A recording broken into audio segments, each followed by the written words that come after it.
Not today.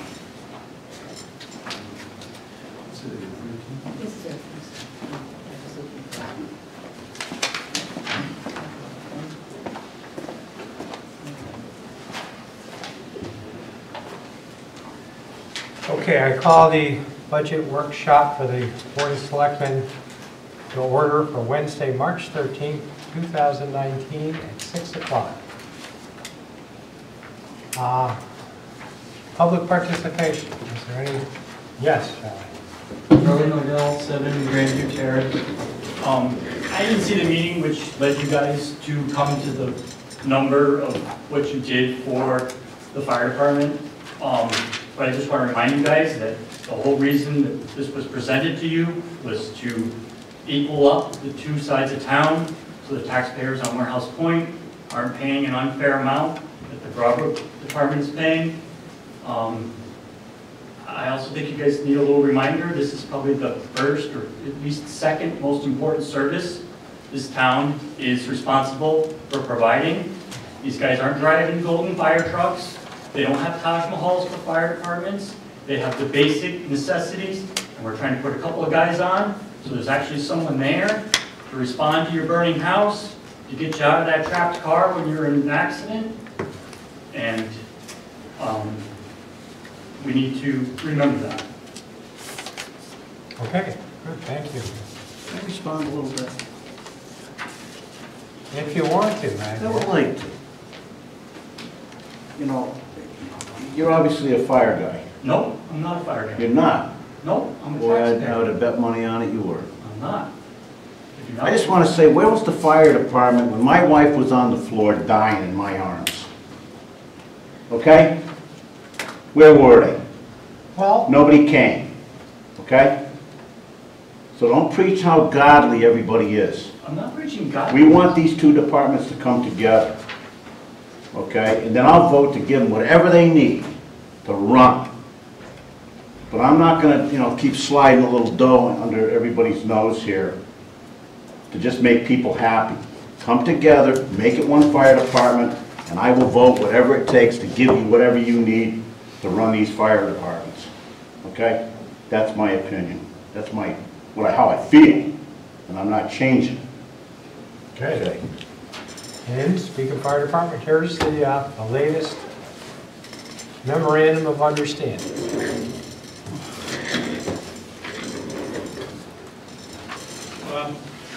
Yes, Public participation. sure. Jim Barton, 158 South Water Street. The other night, it was said here that that what we're trying to do is put an extra tax on Broadbrook. What I heard now tonight, I hear we slide a few dollars under the door. I hope that we get this business of consolidation done, and done soon. And I hope, if it's going to be a town department, I hope you guys have a plan for it, because I think you're going to be in for a rude awakening. Your one vote is not going to carry it, so we can't really depend on that. But the other thing I want to bring up, I guess, is this business of an extra tax on Broadbrook. The point of this is to try to make it fair because of the unequal tax situation, no matter how we got into it 3 years ago. At Warehouse Point, I'm a Warehouse Point taxpayer. I'm probably in the near future, I'm gonna have to buy my own $1 million fire truck. I don't wanna buy yours too. So we need to try to fix that. And it's not an extra tax on Broadbrook. Right now, the fire departments work together all the time. Warehouse Point comes to Broadbrook quite a bit. And Broadbrook pays $0 for that service. We pay on Warehouse Point 100% of our fire service. And we pay part of Broadbrook. Broadbrook pays $0 of Warehouse Point and part of Broadbrook. Now, all of that fire service, the gas, the tires, everything else that I'm paying for to come over here are coming here for $0. I challenge you to get that deal from Ellington. So this is the point of this, is to try to make it fair. Until such time as we get the governing of the fire department together, that has to happen.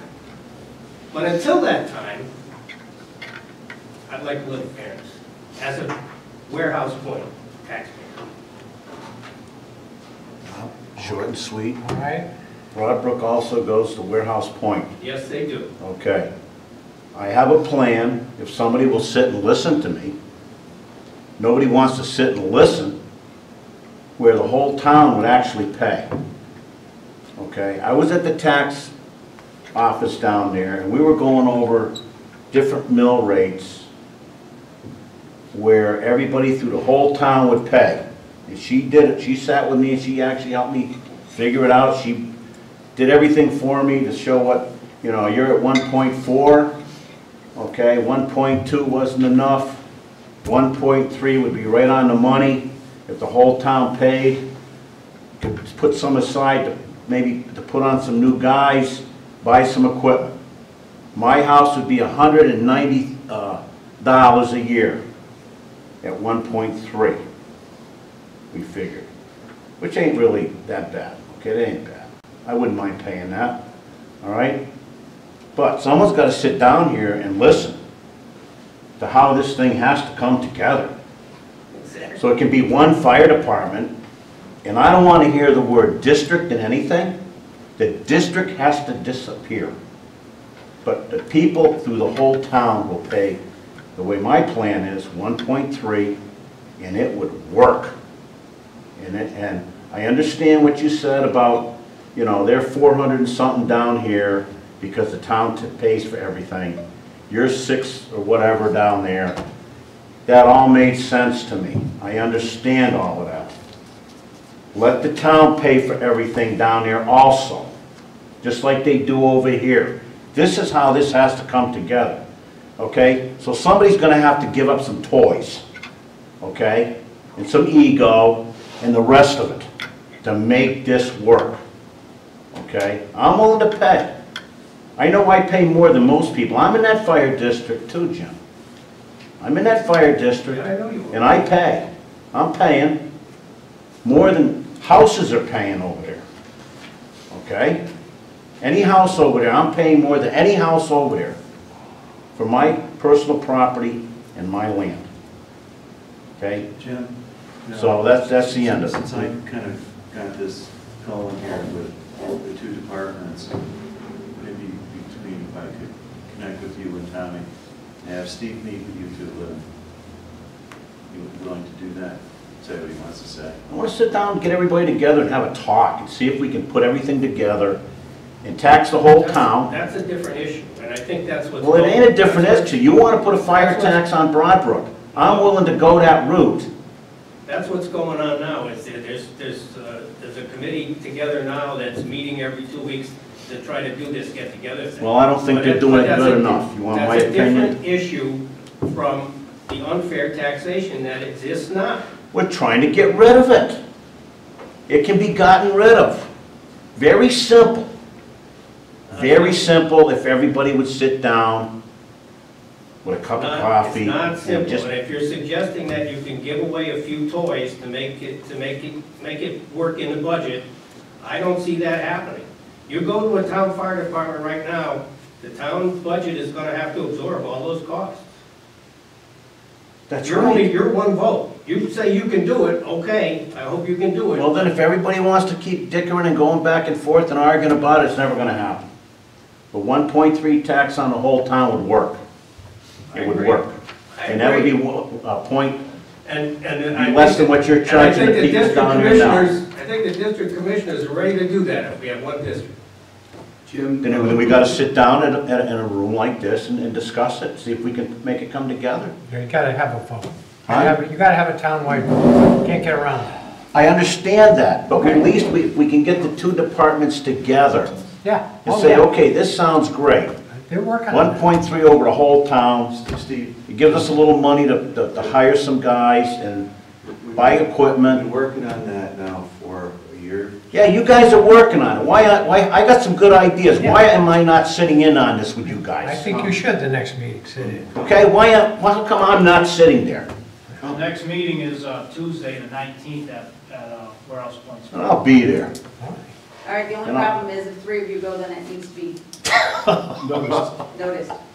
I'm not See, that's gonna the go. problem. No, but Andy and Charlie are already on it. Yeah, but they don't No, show they up. haven't shown Oh, okay. I mean, they're just kind of, I mean, you can show up. Okay. You do have to notice it. Just as a matter of interest, Charlie and Bob and I were sitting in on some of those meetings for a while, and at the last meeting, the two fire departments decided, stated that they'd like to work this alone, and I think that's fine. It's really up to you people as to how it should be done, and it's up to the board to approve whether it is something that will work for the town.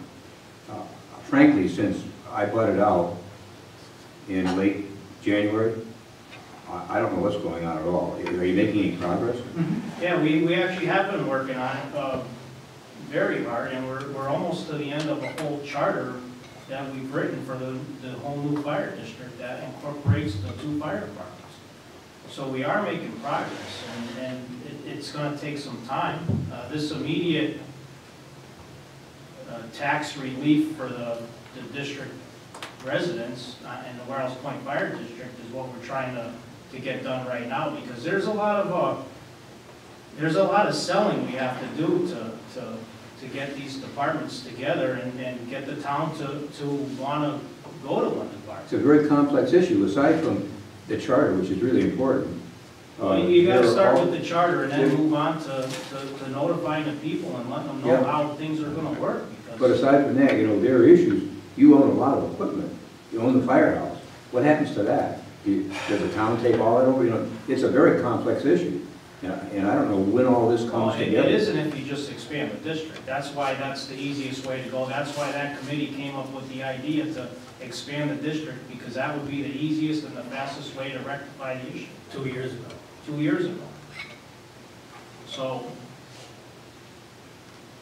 I mean, we're working on it. We're not just sitting down there drinking coffee and playing cards. We're working on it. And it's gonna take time.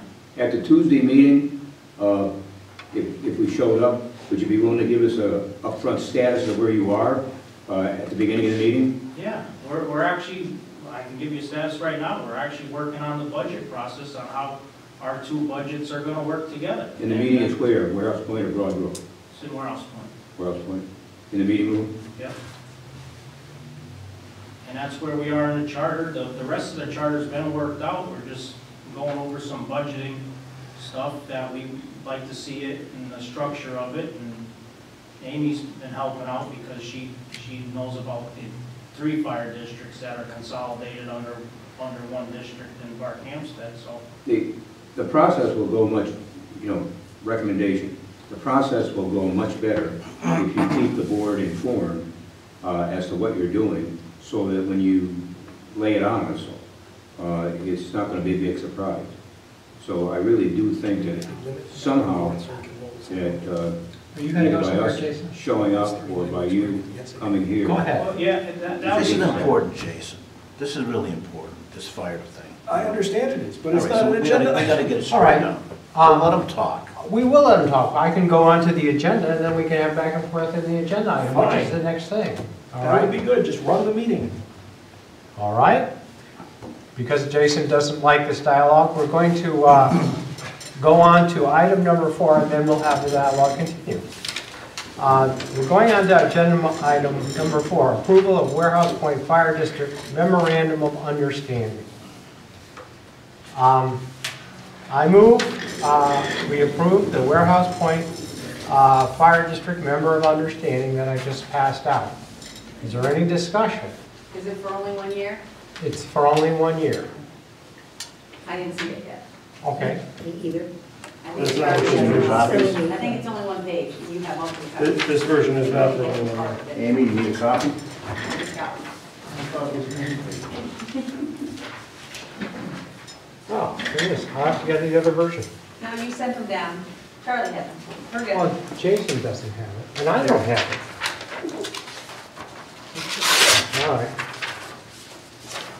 Is this the one that was on the email today? Amy? The one that was in the email today, is that the right one? I didn't send anything. This is still the one. And this doesn't have anything about a year. This sentence here. Where's the Yeah, year? no, this isn't the right one. I'll be back. When you just gave me Bob's not the right one? It is not. This is the one I came before.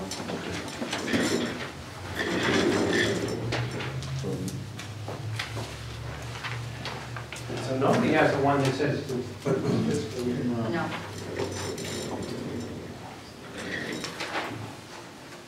So to answer the question of the other night, the Board of Finance was okay with it only being the year, because they would like it worked out too, and fixed going forward. The Board of Finance was okay with it. Only being a year, yes.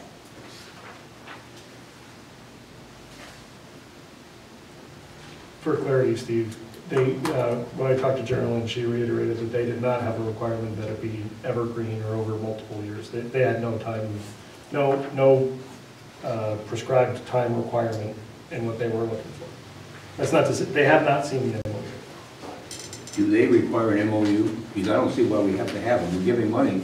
Yes, they wanted some kind of service agreement was their request at the last Board of Finance meeting. Okay. Was before we give them money, we should have some kind of service agreement between us and them. And we do have an agreement with them tied to the tax portion of it, but we didn't have anything that said if we give you money, you're gonna lower your budget. You know, and that's what this is intending to do, is that they vote on a budget that's $600,000, then you guys come through with 464, then they're lowering their mill rate, so they're not covering the whole $600,000, they're only covering the difference that you guys aren't covering. So that's what this is designed to do under number 1. That's not what it does, though. Well, it kind of does. I mean, it does say agrees to deduct full dollar amount of such town grant. So, Do you know, was this, do you know who wrote this? you know, Do you know if it was written by or reviewed by an attorney? I have no idea. I saw it Monday night in this meeting. I didn't even have it before the meeting. You guys all had it before the meeting. I had never seen it prior to It the was meeting. written by Maynard, I was involved, and it's been reviewed by your attorney, Which one? Did you- Deep Peter Crescendo. Seno? I have other questions, I'll wait for Bob to come back, though, just so he's here. They think what we were agreeing to give them, what, 200 and something thousand, right? Right now, the budget has Pardon? 232,000 in it, 230 something. which is 50%, which is 1.5% of your guys' budget increase. Right. That's 1.5% of last year's total town government side budget.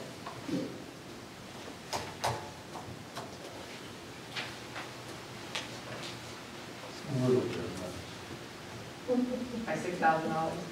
Bet you if you do the math, it's probably still 1.5%. Oh, come on, what you gave me. What are you gonna do, Jason? I have some questions, I'm not 100% sure yet. I think I'm gonna vote for it to show some good faith. I'm still not convinced that it doesn't, and that it's necessary. I'd rather just punt it. Yeah, but I don't think you should go on forever. I don't think this solves it. This doesn't do anything, in my opinion, and I'm, you know, Right.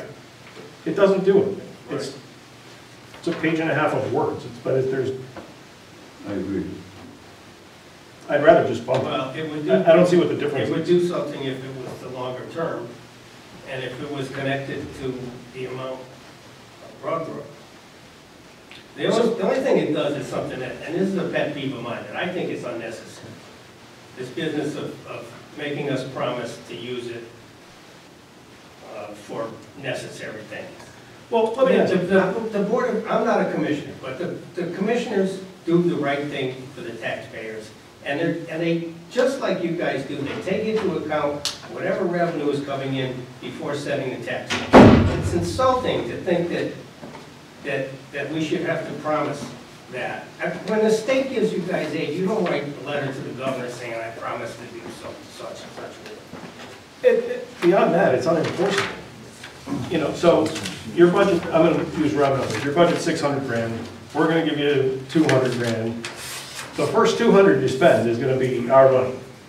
Once you commingle the money, how are you gonna say that it's where it came from? It's just in the pot, Right. right? So, Right. that on its face. It's makes revenue. Yeah, it's in the pool. And when you start paying your bills out of the pool, how do you know when you spent your money versus our money? It's just, it doesn't do anything. But that's a requirement, it seems like. That's what somebody wants. But do the taxes go down for the people over there like me that pay them? No, that's not specified in there either. That might be the intention, but that's not specified in there. So that's a question that I do have. Can somebody walk me through the timeline of your budget development and approval process? I'm specifically looking for, like, in this month you do this, in this month you do that. Yeah, the budget was finalized Monday. We'll go to a public hearing on April 1st. We'll go to a budget vote a week or so after that. It has to be posted in the paper. And after the budget vote happens, you need to report the mill rate to OPM, right? No, we report the mill rate to the tax collector's office. They want it by May 30th, normally. Amy, do you know, do we report it to OPM for them? Municipal mill rates need to be recorded with OPM, right? I have no idea. Okay. I don't do it. Okay. Tax does it, maybe tax does it. And then I would say she probably does, but she's in charge of both. Okay. So your budget, again, for round numbers, I don't really need to know the details. Your budget's $600,000. That has been approved by the directors as of Monday of this week, right? It's going to be voted on, we'll say, April 8th, just because. Something like that. So it's going to be voted on April 8th, which is still four to 5 weeks before the first town government referendum. So your budget is going to be voted on at your vote. The question will be structured such that there's a possibility of additional revenue coming in, and the budget that will be presented will require a mill rate of 1.4. By the way, it's not going up. And there's a lot of good things happening, and it's not going up. But the budget will require a mill rate of 1.4, except that if this happens, the mill rate will go to something else. Interesting. Well, that's only because we don't know. We're not gonna know. Yeah. We're not gonna know here. That's politically interesting. I like that. So, but at what point is your mill rate set? Well, it would normally be set right after the public hearing. There would be a meeting of the Board of Commissioners where they would set the mill rate. That's at April 8th. And then send it to the vote. Okay, so that's on April 1st. Right. But Jim, that can't be done this year until this is finalized, can it? You can't have a mill rate until you know what the town contribution is going to be. That's why I just said, but they're gonna structure the question such that the mill rate could increase based on some anticipated revenue from the town of East Windsor. If it happens, it happens. If it doesn't happen, then the mill rate has to stay at 1.4.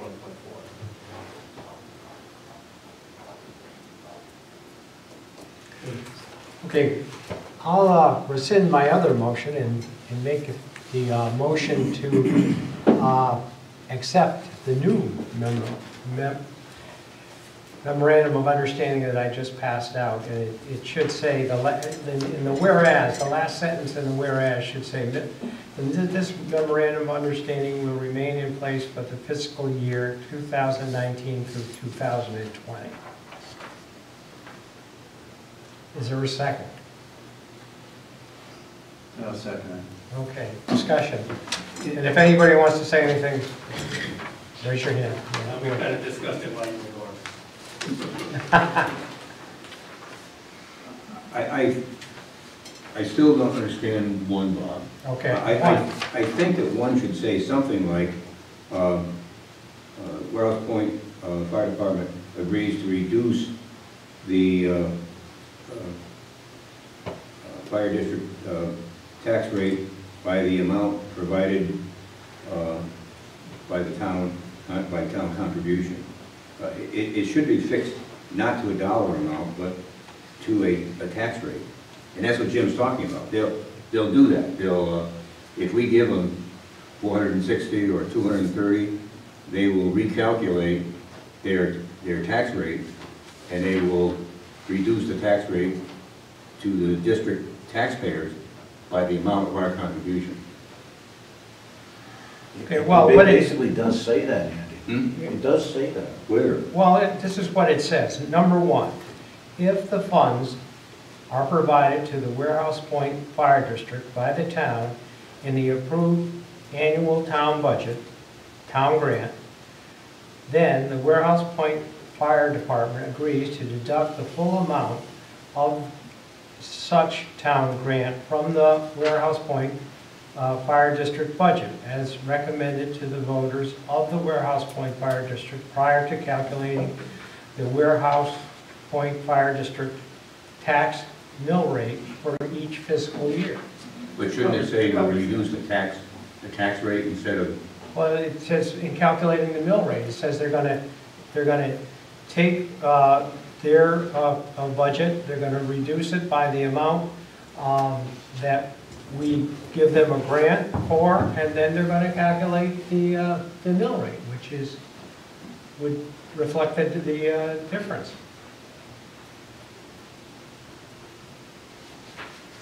This is the same thing you're saying, Andy. Except that that's really not what's gonna happen. Because they already calculated a mill rate by the time it goes to their voters.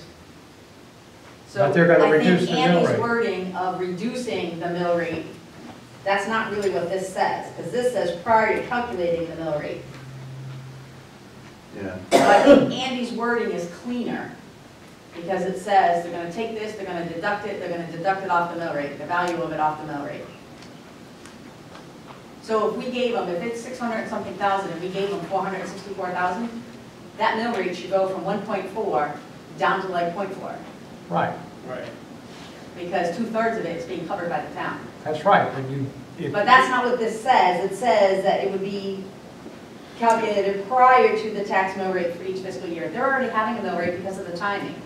the prior. Because this isn't gonna be even through the Board of Finance. Board of Finance's last budget workshop is April 15th. So they're gonna have already voted in Warehouse Point on this fire budget That's before true. anything gets voted on That's on our true. side. That's true. We can, Go ahead. I think you can. I don't think you have to calculate the mill rate until you find out what we're going to do, whether we're going to give you money or not. I don't think you have to determine the mill rate at that point. From a governing perspective, do you guys operate under the general statutes, or do you have, when you were incorporated, was a charter passed by the legislature? it's a special act of the legislature, we operate under that. Does the But special act govern your budgeting? It does. Do you know what it says in terms of when that needs to be set? Like, are you already following it with the timeline that you laid out, or is your timeline that you're following accelerated? Our timeline can be different.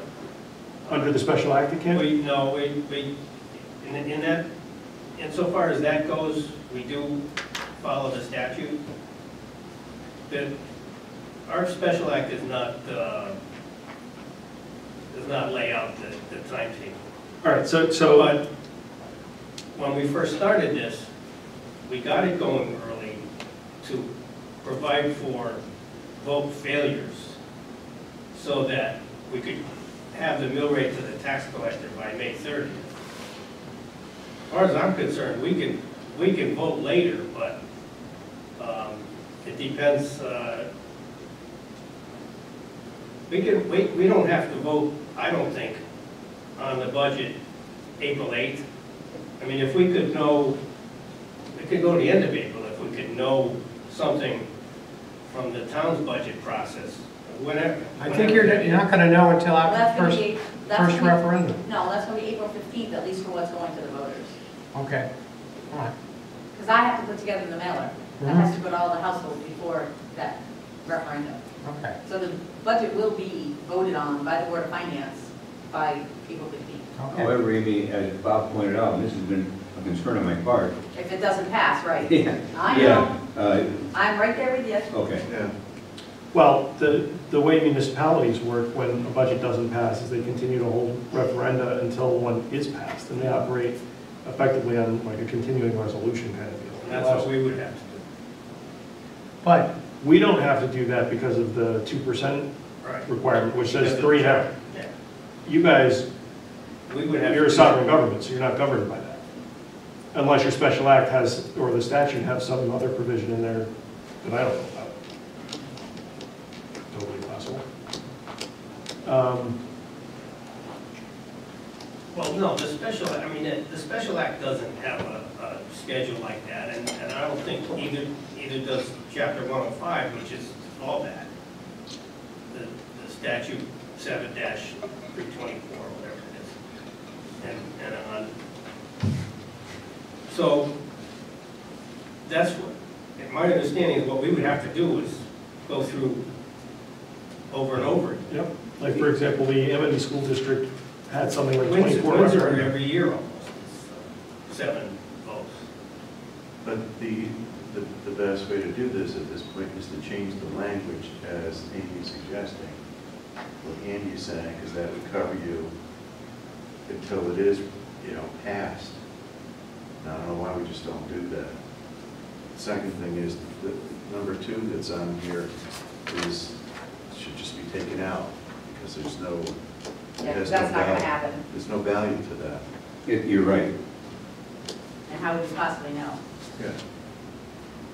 Which Throw it was all- to Jason's point. Throw it all in the bucket. Right. What was that? Number 2, that You'll you guys return any can't really unspent return any surplus money. of our money back to us, which is, Because how would you possibly know which is your money versus which is our money when you get all done? You Yeah. wouldn't know that, no. Well, I think it was an equity thing because because Bradford returns whatever they don't spend. So But I in think this that's, particular but case, it doesn't make sense. it doesn't, not in this case. No, Just strike that. so that the charter restrictions bring up an interesting thought too. We are stuck, as everybody knows, under a 2% rule if the budget defaults after 3 referenda. And the intention of number 1, as everybody, although I think we all agree it doesn't do what it's intended to do, but it said that the intention is that there is some reduction in the tax obligation amongst property owners in the district. If we're obligated to stick by a 2% increase, there is no such control in the district, right? So that seems to speak to a workaround for the governing document for the town that was approved by voters. I don't agree with it, but that's what the voters agreed with, voted on. So that's a difficult thing to reconcile also. You know what I'm saying? well, if the 232 went in this year's budget, Mhm. and next year we got held to 2%, it would be 2% of whatever was in this year. An increase of 2%. So it's almost like the easiest thing to do from a starting point would be to consider the 232 really, even though it's not, but to consider it really an added appropriation and just work it from there. As part of a 2% reduction, the Board of Finance could view this as something that they wanted to zero, and Well, I don't think that when it gets to the 2%, I don't think they have a choice. It already went through legal to say that each line had to go up 2%. So it Each wasn't, established they didn't get to pick and choose that. It's each established line, not each Right. proposed line. So every line that was in last year's budget went up 2%. Could you reallocate? Most certainly you can reallocate. But that's how it was determined. It had to happen when we did go to 2%. It was by whatever line items were in last year's budget got 2% increases, period. so it would not be possible to wipe it out. It would go down by 2%, you're saying? No, right now it's not in there. So if we went to 2% this year, It there would be it does nothing. not, it remains warehouse not line. in there. If we propose this, the budget defaults after 3 referenda, it reverts back to, it's Last not in year's, there. Oh, right. okay. Last year's budget, So they would plus get 2%. Oh, okay. So they get nothing. Right, so they would get nothing, which was one of my concerns about this whole thing in the very beginning when we first discussed it. Well, that's why it's interesting how they're potentially wording their question at the the district vote, because it clearly encourages people to support the town budget in total. That's why I like that. Which I think is a good thing. Oh, I do too. I just think it's, nice to see that type of creativity. And Jim, that then tells me that sometime like June 1 or so, could be the date you make your final adjustment on your district mill rate. We could have up to 3 referendums, Yeah, I think it's June 12th. and finally end up with 2%, which wipes you out, apparently. That's true. Well, what I'm suggesting is that we could probably delay our vote. The time that we have built into that process is just in case of multiple referendums, which It almost sounds like, we may not have. in your own best interest, you should start planning to delay that vote until after the Well, if final we- approval. I know there are no guarantees, but at some point during the town budget process, if we knew where we were gonna be, then we could plan that out. But we can't set that mill rate finally until we know that. So our mill rate is gonna be 1.4 like it was last year. Again, I'm telling you, we're not increasing. 1.4 or something less, depending on what you guys. Yeah, understand. Our final referendum date is June 12th. Or our third for the town side.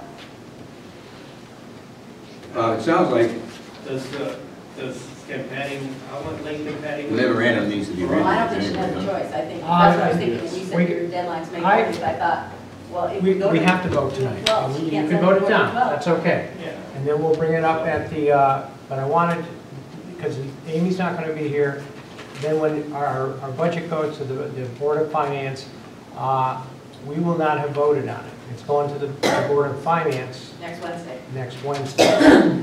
We can vote on it next Thursday, but that's after the fact, and we can keep voting on it as long as we want to, but I think we should vote on it tonight. And the only thing that I see, the only problem with this thing now is we can leave out number 2, that's fine, I don't have a problem with that, is, I think number 1's worded correctly, as long as they don't set their mill rate until they get the amount of contribution from us.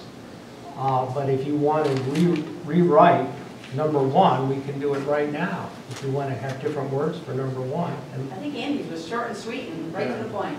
Okay, well, let's write that down. Be patient, I'm a slow writer. So you say, Giving us an appropriation, then we know it's there. Then the Warehouse Point Fire Department agrees to reduce. okay, so let's start, so you say, you can keep a lot of this. If the funds are provided to the Warehouse Point Fire District by the town in the approved annual budget, the town grant, the Warehouse Point agrees to, Stop right there. That's what he's Yeah, gonna. reduce the tax rate. I guess it well, should say, reduce the mill rate. Right. I guess it should really say the fire district mill rate Reduce the, okay, by the amount approved reduce the Warehouse Point Fire District mill rate. rate Mill rate.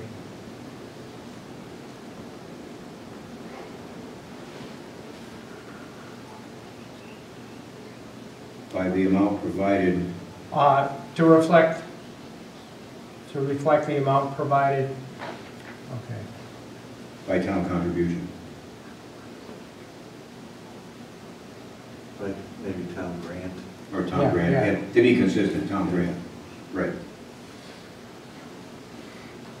I would scratch 2, I don't think it does anything for us. No. Yeah, I'm looking scratch too, that's pretty easy to do.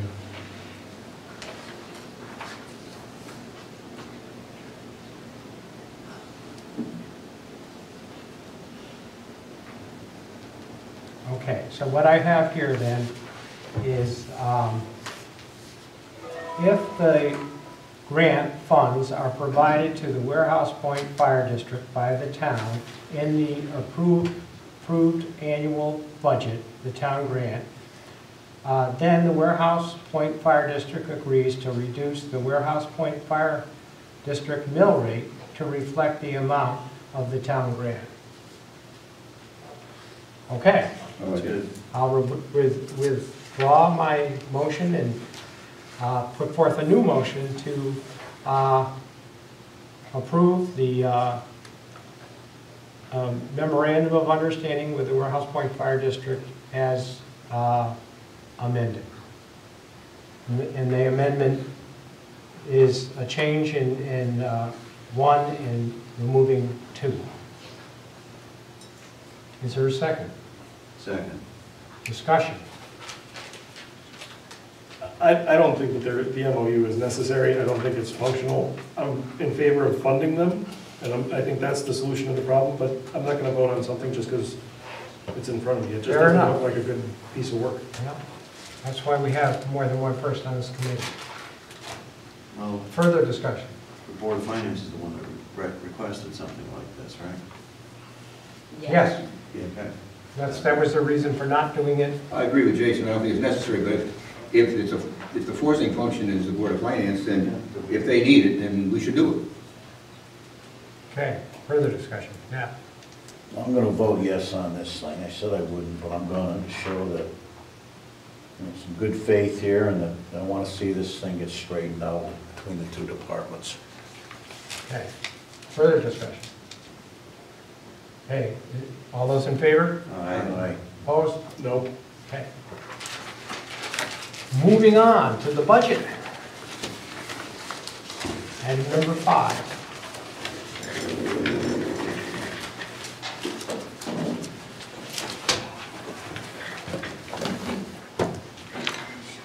What tab are we starting with? Well, Ian said he wanted to start with the CIP. Is that right, Andy? Well, what I'd like to do is, I'd like to go over all the questions we had yesterday, or Monday, to make sure everybody's happy with the answers that they got. So, the questions about how much of $18 million of the adjustment of Warehouse Point versus Broadbrook, the assessor didn't know. But what the tax collector was able to get was, it shows about $20,000 of Warehouse Point fire taxes we are not going to collect based on that $18 million of this. So we are going to be short in the current budget. On the town tax side, we're about $600,000. Warehouse Point tax side, we're about $20,000. Money that's already been paid to them that we will not be getting back. Which I think was what your question was, Charlie. Right. You all understand that, right? What is the relevance of that? Our assessed value went down $18 million. Yep. We taxed the budget at $959 million last year. Yep. We made $18 million of adjustments between incentives that were not calculated, people who had like HVAC systems that were not supposed to be taxed and were, plus other people who have gone to the Board of Assessment Appeals and gotten reductions. So it actually went down $18 million after we passed the budget. Yep. Last April. Charlie wanted to know the difference, how much impacted the Warehouse Point Fire District versus Broadbrook. And he asked me what the difference was of the assessed value, where it belonged. And I didn't know the answer, but I told him I would ask. So I asked, and the assessor didn't know the value either. But the tax collector could pull a report showing the adjustments made. And so we have paid Warehouse Point 100% of their tax revenue. And in past years, that has worked just fine. We pay them 100%, we keep interest and liens for people that are late, and it offsets what we don't collect. So usually it's a wash. There's nothing to be gained by the town, but there's also nothing lost. Well, because we have a $600,000 problem on the town tax side, which has been talked about in the Board of Finance, the question was, what kind of problem do we have in the Warehouse Point fire side? And the answer is $20,000. But that's $20,000. That we can't collect because we have adjusted down their assessed values. So there's $20,000 in taxes of the $600,000 in taxes we gave them that we will not collect. Do you understand that, you guys? So you're saying, I haven't seen the collection reports, I don't think since the first year or second year, but Yeah. normally you're collecting more than 100%. Normally it washes. The total cost washes what we pay them. We pay them 100% right in the beginning of the year, and then we collect it throughout the year. Yeah, so we've paid them out 20 grand of which we're not gonna be able to collect back. Right. That's Tied to a- the adjustments based on assessments. And is But that a this year problem or is that a next year It's a problem? this year problem. Okay, This year so- problem. But the fire tax is put on the bill that go out for Yeah, tax. when they get adjustments, And the taxes on those bills are usually, fire taxes are usually paid in January. Misspoke, in July. July 1st bill goes out, all the taxes for the fire department, with very few exceptions, are paid right then on July 1st. no, but if the assessor goes down and reduces the property value, there goes a credit on their account, and when they go to pay their January installment, which is all town, they're paying a lesser amount. So we are collecting lesser fire taxes. That credit goes both ways. I can show you the paper. Maybe so, but what I'm saying is in July, you collected all the fire taxes. You're not Except we collecting give them any. back. No different than we give a refund. We are giving them back when we make an adjustment on You the don't assessed send them a value. check. No, we let them pay less in January. They don't pay less in January. Yes, That's they not- do. They're paying less on the tax side, and part of it gets allocated to the district. No, they pay the fire tax, maybe you reduce the town side, but you don't reduce the fire tax side. What about this This piece of paper tells you exactly what got reduced and who it belongs to. Okay? Run from the tax collector. Real estate. The town portion was $475,000. The district portion was $19,971.32. Yeah. So that is money we are not going to be able to Wait a collect. minute. So, in other words, this, I do see the amount, 19,000. We gave you guys 20 grand, we're not gonna be able to collect in taxes. We're gonna have to eat it and move on. Yeah, but we Thanks. pay you When 12 was grand a this? year to collect when- it. And But then- Yeah, but we pay that right to a person, so we don't get that. That goes right to Patty. But That's the this, agreement. We don't get any of it. 19,000 Well, that's isn't not the what way it was supposed to be. We collected more than 19,000 for the fire tax. We collected, This has nothing to do, this is the adjustments, tied to that $18 million of adjustments. I know. These but tied that- to tax dollars, so there's two portions. There's real estate and personal property. The town is not gonna collect $475,000 tied to real estate because of these adjustments. The district is not gonna collect $20,000. We can't collect money on something we reduce the Did assessment you on. send them back checks? I didn't get a check. But we already paid already. You We already paid them, the town's not gonna get it. Right. So we've the spent district- out more The money than town we're was gonna gonna get back. get it. The town got the fire taxes in July. I mean, it's gonna You need to take, spend some time with Patty tomorrow, I will. and she'll explain how we're not collecting it. Because the town has a bigger problem. The town side is $600,000. Oh, I know, town's got a huge problem, but I'm saying that the fire tax got collected in July. And it got given back through credits Through credits to what? The next bill. to the next bill. But there was no next bill. On the town side, there is, those are combined.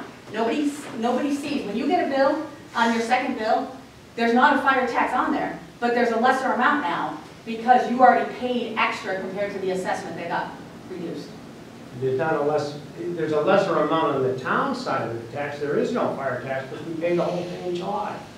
Yeah, other than my understanding. I Yes, could be wrong, but you need to spend some time with Patty. I will do that. Okay, What else so that do we answers have? that question. What's taxed in Warehouse Point Fire District? It's both real estate and personal property, but not motor vehicles. So that was the question, was what gets taxed? Real estate and personal property. What is the education tuition in the insurance and pension department? Mhm. This is very interesting. In contracts, we give both educational money, like the $1,000 for classes. Mhm. We also give education bonuses when people get professional certifications or degrees. So if they get a professional certification, they get $400. If they get a bachelor's degree, they get $700. One-time payment. That is what's covered out of this townwide line. Is that a contractual obligation? Yes. Okay. The IT list. I sent you the list. The bulk of it is the sonic walls. There are 3 of them at $1,500 each. So that's $4,500 of that $8,000. What is the sonic wall? It's what protects us from all the viruses and the bad guys, and we have 5 across the town. Is that like a new version of a firewall? I've never It heard is a that before. firewall. It's Okay. sonic wall is just the maker of it. It's just the name of the thing, but it is our firewall. And there's 5 of them. So police have one, town annex has one, here has one. Anywhere where there's computers, we have a sonic wall because we need to protect from outside viruses and threats. So there's going to be another increase again next year, or an equivalent, because we still have 2 more. There's a total of 5, and this is only funding 3 of the 5. So it's split over 2 years. And then the other question was Bob's, charter revision, when do they have to have the board of selectmen? That wasn't mine to get an answer on. Oh, yes. Those are the questions Yeah. from Monday night. I can say that August is when it comes to us. We have to get it to the Secretary of State and on the ballot by, I think, September 1st. That answers all the questions. So So where are you then how going with many that? meetings do they come to then? Well, For the to- budget purpose? 3. Four. No, 4, but 3 or then 4. you might want to have another budget, another meeting of the warehouse, of the Charter Revision Committee somewhere in that time frame. Maybe it would spill over to September, depending on how the election goes and what information you want. If they have to meet again, and if they don't meet again, you could, $25. yeah, so you give it back. So maybe you do that one now. Want to be down first? Sure, we can do it for 5. Which would be 625. 625. Yep. You happy with that? Okay, well, we can vote it. So is that your motion? I move, I'll do it now. Thank you. I move we budget $625 for the charter, for the charter revision recording secretary. Is there a second? I'll second. Discussion? All those in favor? Aye. I'm a no vote. Thank you. Very good. Okay, so where else do we need to go? We need to go to IT, we need to go to town planner and building, and capital. IT. What's the number on 19? Actually, 910, 400.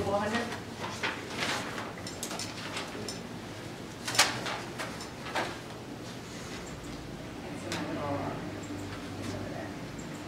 You don't see it on the screen? No, I don't know, something happened on our screen. It's Well, I not got the same 910, angle. 400 for IT. Yeah.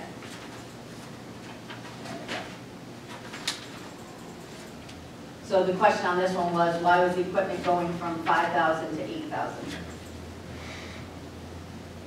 And that was the answer. It's the additional purchase of sonic walls that have to be replaced. I move to approve the information technology budget as requested for a total budget of $213,154. I'll second that. discussion? All those in favor? Aye. Aye. Are you doing increases again? Yep, 8.42%. Yes, I'm sorry. 8.42%. Thank you. The other one was 100% because there was no charter in this budget. Okay, so now we have either CIP or we need to go do building and planning. The building. Sounds like a game show. It does. Yeah.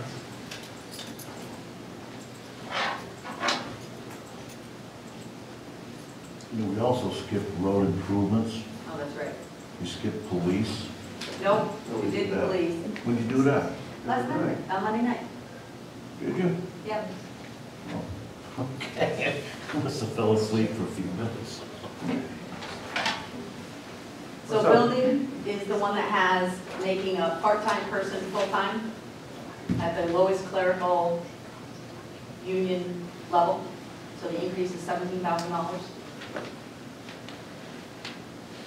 But there's a cost tied to medical insurance, which is in this budget. I make a motion that we approve the budget of $190,900 for the building department. I'll second Discussion? How many, are we adding personnel here? Yes. Yeah. How many are we So adding? it makes it, well, it takes a part-time person and makes them full-time And what will that person be doing? on desk work. I can give you some of that. Jason, I met with him this morning.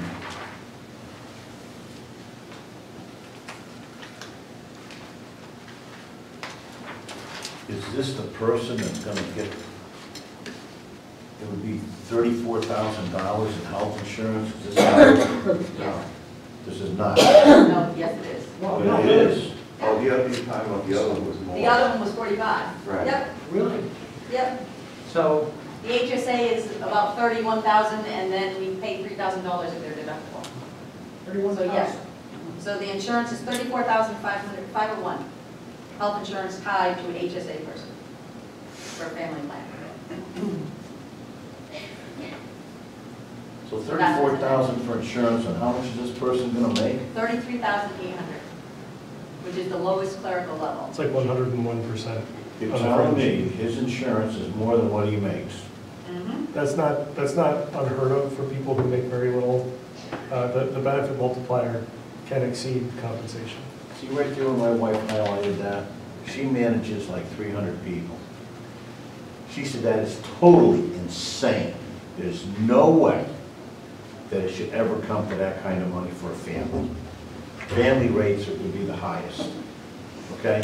Family rates are the highest, That's insane. but I don't know the person, whoever they go out and hire, I can't guarantee that person's gonna need only single coverage or only two-person coverage, or not take it at all. Yeah, so we're taking a gamble here.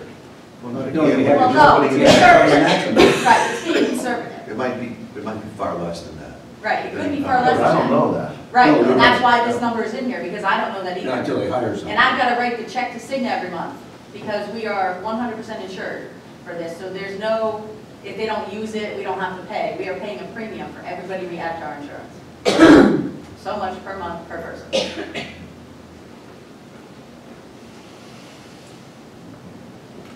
That's the maximum amount you'd have to cover.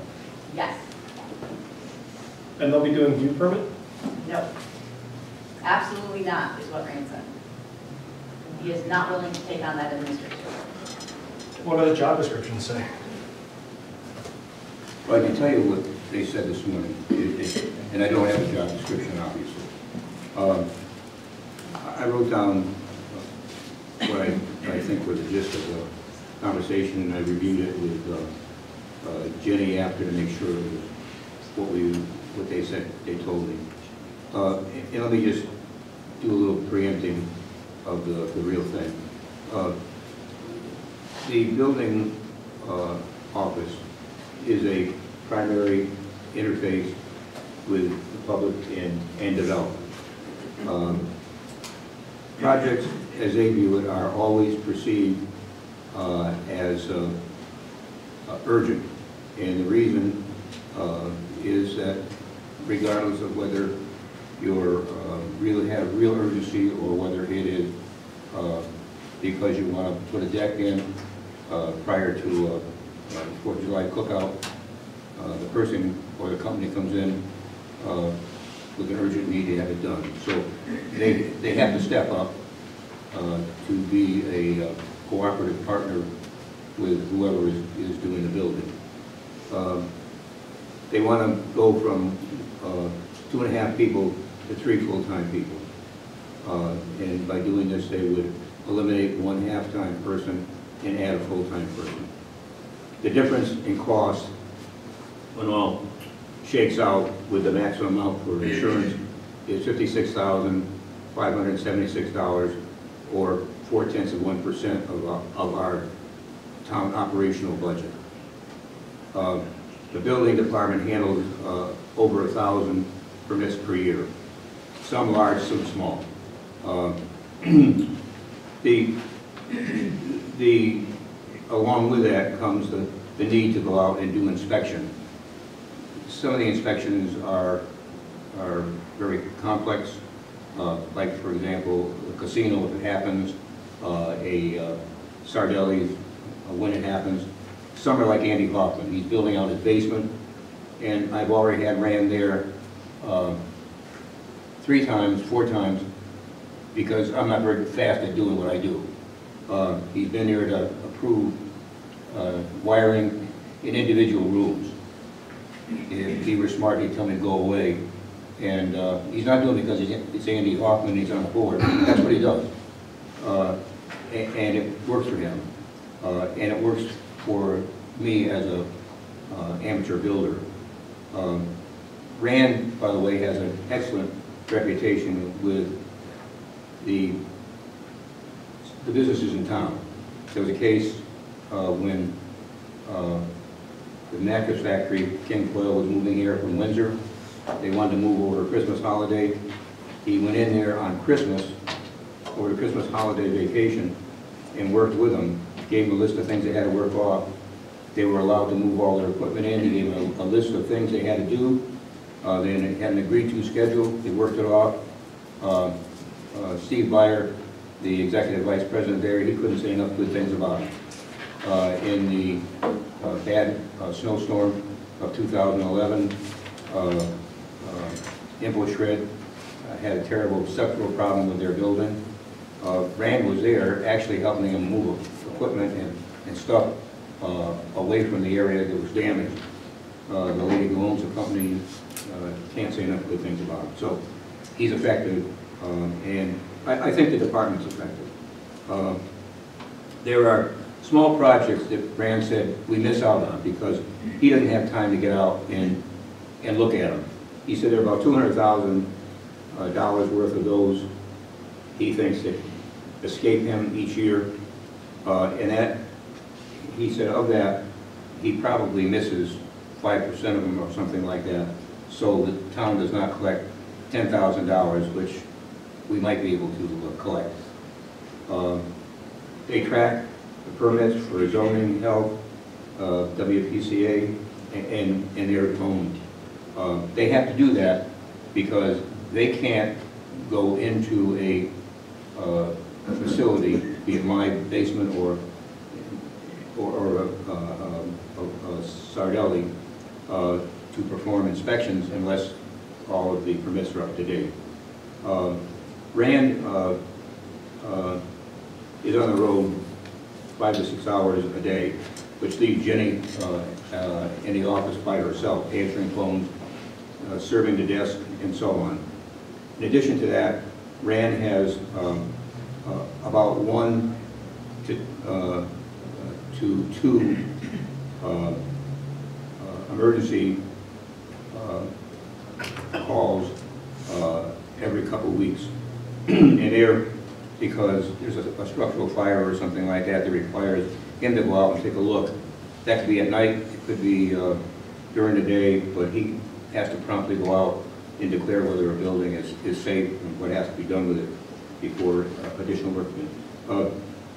Jenny Powers, the office manager, if you will, she has 20 days of unused vacation, which she does not expect to take. She's just not going to take it. She said she doesn't have time. And she's not going to look for comp time on that. I don't know all the reasons why, but the building official and her put in 2 to 4 hours of uncompensated overtime. They don't apply for it, they don't ask for it, they just work the hours. Jenny works at her desk during lunch hour, she says most every day, munching on a sandwich or whatever, while she's doing real work. When, as I said before, when Rand leaves, she's kind of left there to tend the desk, the counter, and answer questions and do research for people who have work in progress. New state and federal regulations add work all the time and complexity.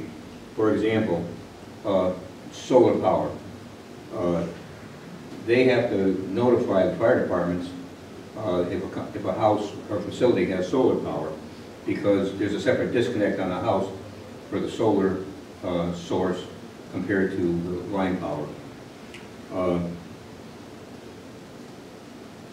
The current part-time employee works 4 hours, 4 days a week because of the schedule, not because of the person, but because of the schedule. There's no way you can give that person a continuing task and something that requires that they be on top of it and working it on a continuing basis, because they're just not there to do that. The full-time employee would serve the counter and interface with applicants, sort mail and distribute it, provide an inspection schedule to Rand by taking the information and obviously coordinating with him what would issue a schedule for him on a daily basis, manage telephone calls along with Jenny, issue permits, continue liaison with committees, do data entry, which currently is something that Jenny has to do pretty much by herself. Rand helps with it, but she's the primary data entry person. The new person would also issue refunds and provide filing for department information. There's something that they kind of pointed to with great pride, and I don't blame them. They said that Jenny has been here 17 years and ran for 24. Over that period of time, there have been no lawsuits or injuries resulting from inadequate inspection. And Jenny pointed out that she has never, in her 17 years, had a discrepancy with the Treasurer's Office insofar as her submittal of money and records for permits. I think that that's a damn good department. I think that Rand's good at what he does. I think Jenny's very good at what she does. I think they need help. Andy, thanks very much for doing all that homework on this to get a better understanding of what goes on there. And, you know, I really believe that, you know, when someone comes in, I didn't think through this so much before, when someone comes in for a permit, whether it's a commercial business or it's an individual to put on that deck for the 4th of July event, you're excited, you want to get this done, and you know, then your whole heart is kind of behind it, and so are your finances, and then if it's going to get stalled, you lose interest in it, and you may or may not do it if it's going to take too long, and you move on to something else. Well, if it's going to take this much trouble, then, you know, I'm not going to do it again, whether it's a business or it's an individual. So the faster we can do that, the more growth we're going to have, and that's the name of the game. How do we increase revenues in town? And that's the way to do it, by providing the best service that we can.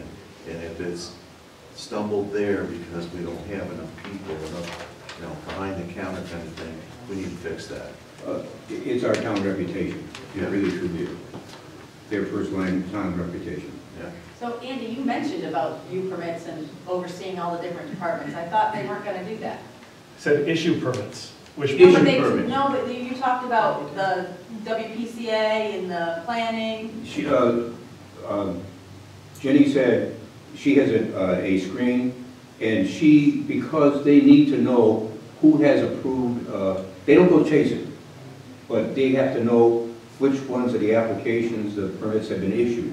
Because if all the permits have not been issued, then they have to say, sorry, we can't do it, because you have to get WPCA approval. Okay. Now, they don't go out and call get after WPCA and say, tell them there's a problem. damn it, get it done by tomorrow, because I gotta move on this thing. They don't do that. It's a record keeping, really. Is that not the function of view permit?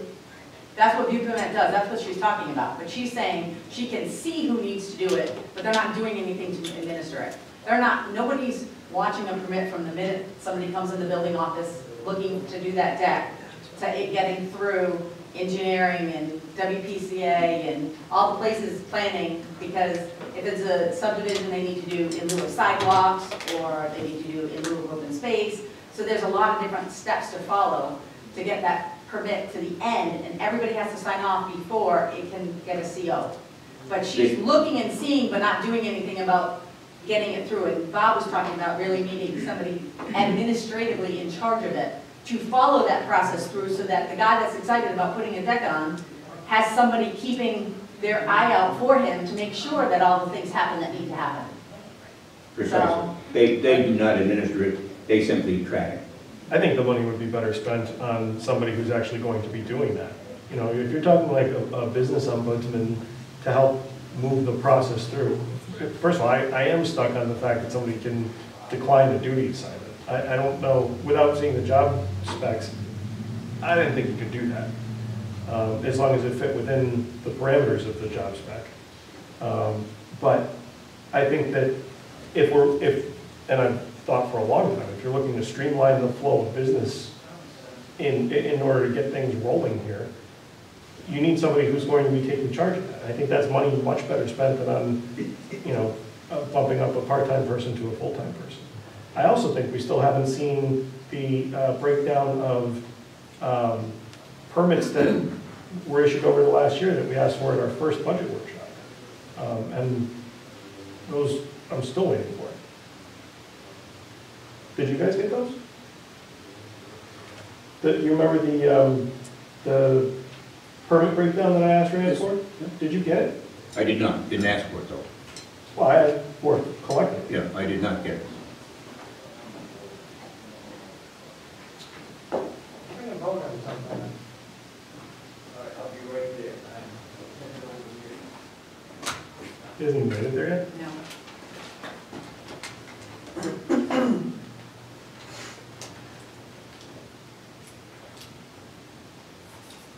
It doesn't at all say that we don't need somebody that has a manager. All I'm trying to say is that the building department needs more man hours. It needs somebody who's going to be there and perform a planned function where it is necessary. If that person were there, would that person be in charge of the permit? He said even if he got the new position, No, that they did He not. would not. They did not say that at all. No. I have an email that says, plain and simple, I will not be the administrator of the permit, even if I get the new position. What are they using in the alternative? Well, they're still using new permit. The problem is nobody's in charge of it, which is one of Bob's biggest complaints. There's Well, nobody. and he's right though to say that it shouldn't be him who has to do it. That's not the right thing to do. Right, and I agree with that.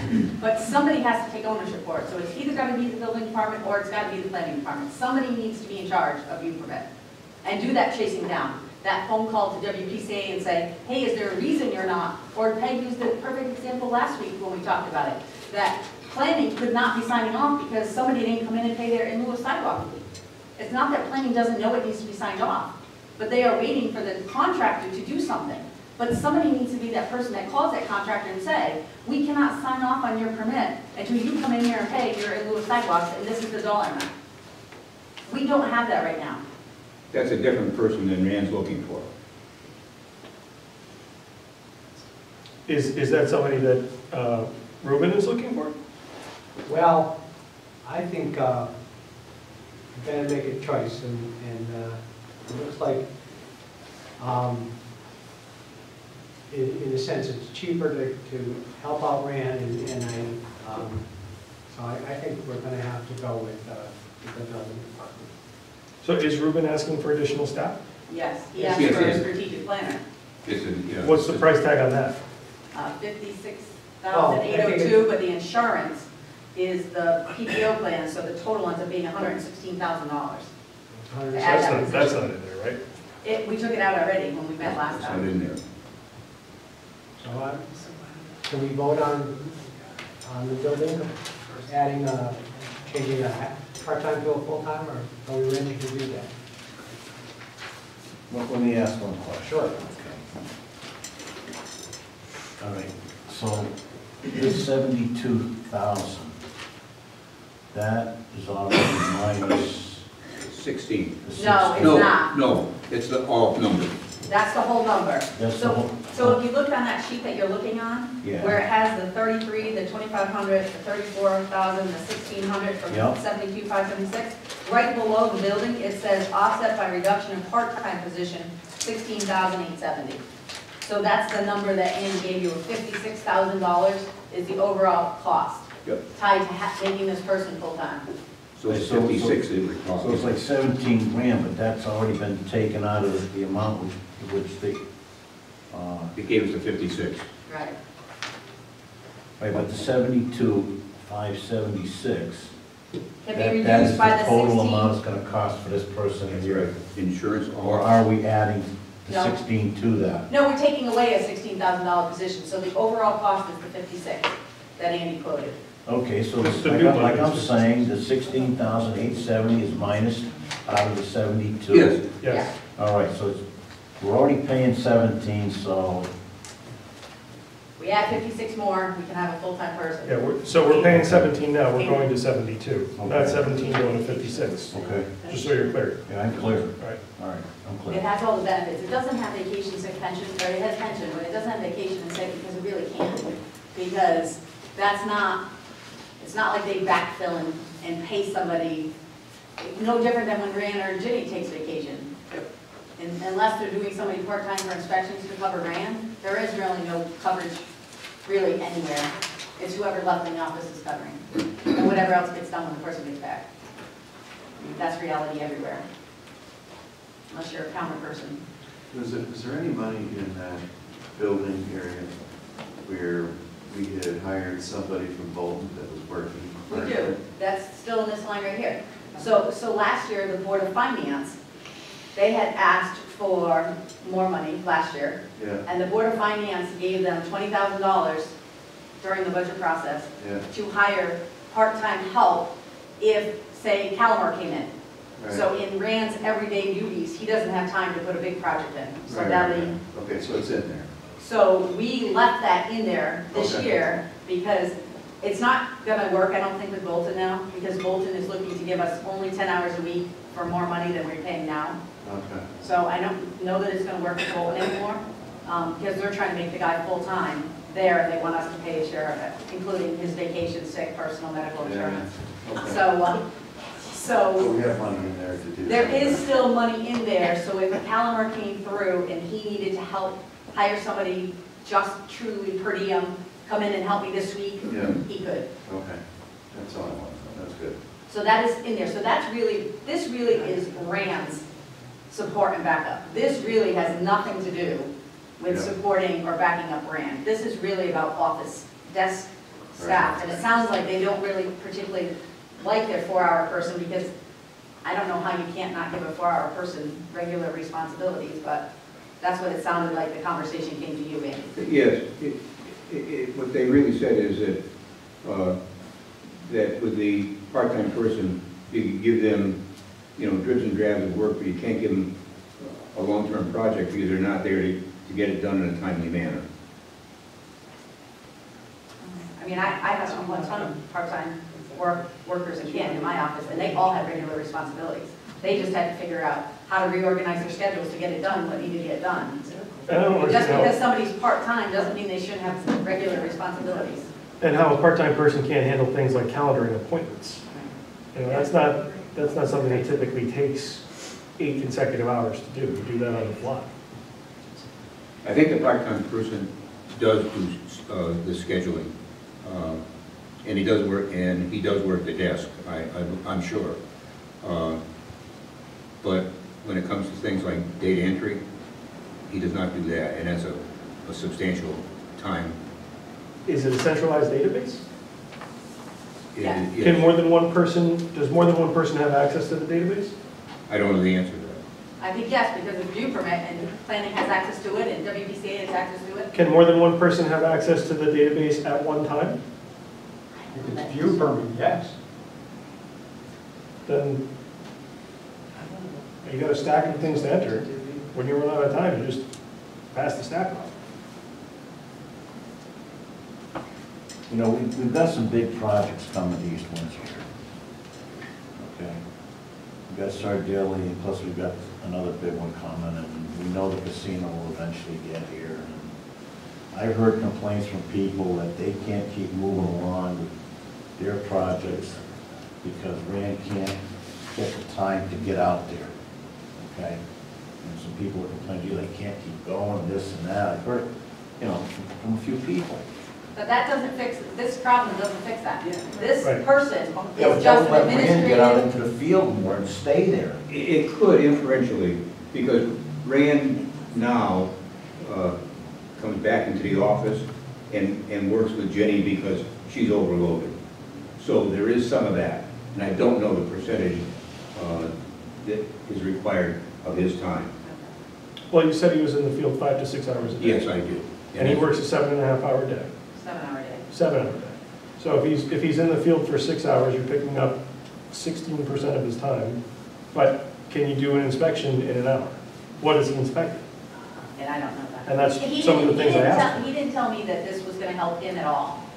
He still wants that $20,000 in there for his help.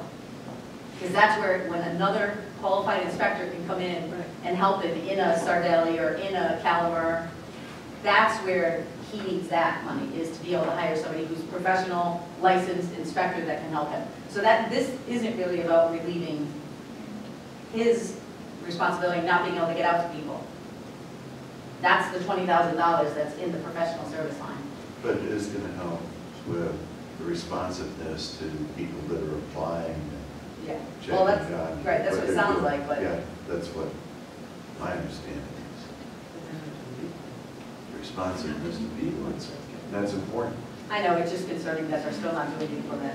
Because, so now we don't, so we cut the planning one, and we put it into building, and they're not willing to do it. We still have nobody doing view permit and helping those processes I along. think it's a Bob thing to, as the manager, CEO, to.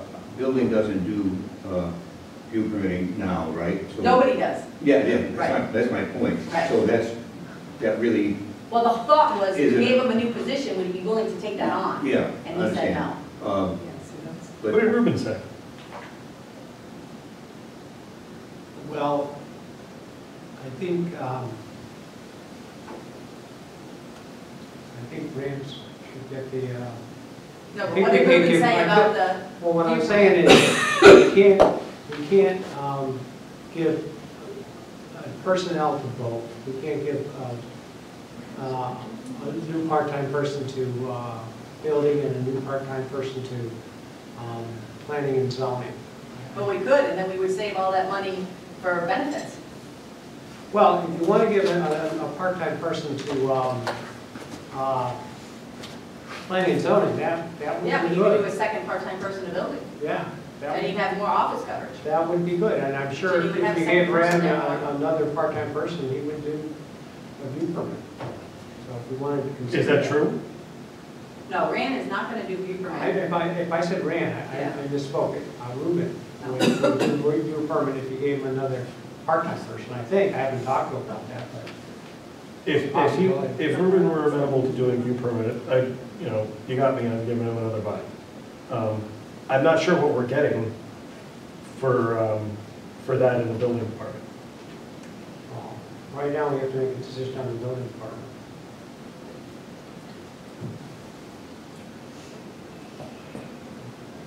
Does anybody want to discuss it further?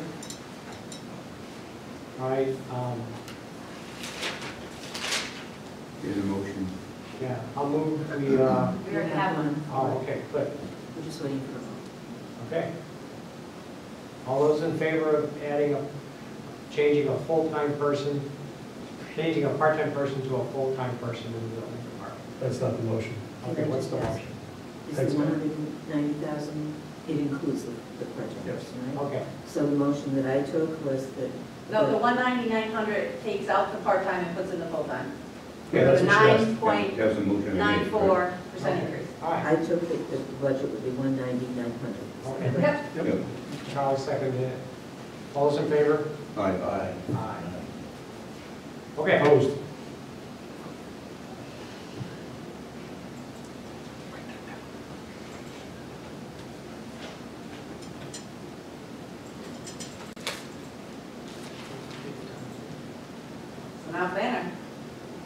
planning it.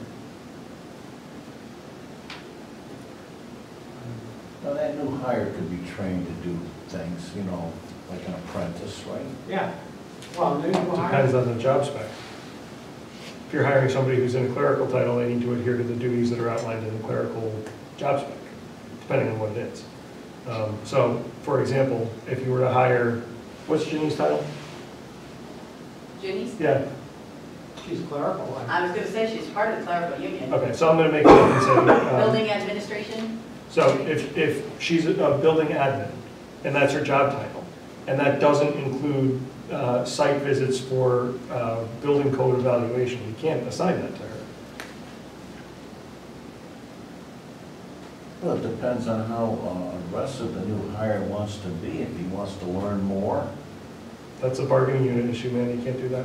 If I went and took a job, Jason, and I said, look, I'm willing to go out and do that. Yep. And you're, Right, but you're in a the union different comes role. to me and says, Mr. Dearborn, you can't. Do you want to know what I would tell the union? The union doesn't own my body or my mind. But it's not the employee that ends up having to address that, it's management that has to address that. So that puts Bob in a bad spot, that puts, to a certain degree, Randy in a bad spot. Seems to me the employee could do what he wants to do. I Oh, can no. certainly understand that. And perspective. that might That's get not him up ours. into a higher grade or a different category. That does not happen either, it's a step and grade system. But you, when you're in a bargaining unit, there are specific things that you can do, and there are limitations of what you can't do. So, yeah, unfortunately, yeah, that's the neat part of having salaried people. You can change what they have to do, like giving them a change in work statement, you know, in job description. That's the argument between, in your world, your employees, and not quite you, but your employees are I'm guessing, merit-based. So you compensate them based on performance, right? Certainly somebody who's in sales is merit-based. In this world, in the government world, it's a step and grade system, which is you've been here for X amount of time, you're in this step, and you get this number of grades right until the next anniversary date, and then you bump to the next step until or the next grade until you've gone all the way through, and then you get to the next step. It has no performance consideration at all. And no job change. Right.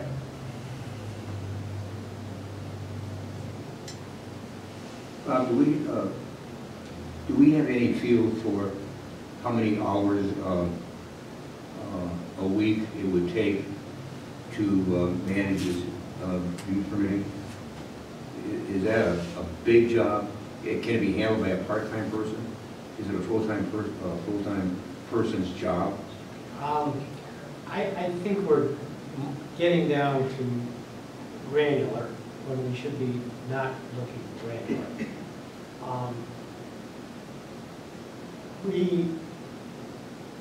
View permit's one thing, and I'll handle it somehow. And like one thing is, this view permit is software's going to not be supported after, I think, July 1st, 2020. So it's got a short lifespan. They're trying to sell us on a new version. One major problem with this view permit is that too, is it really focuses on a particular piece of property. And so everything's, when you want information, you have to go in by the property. You want to know what permits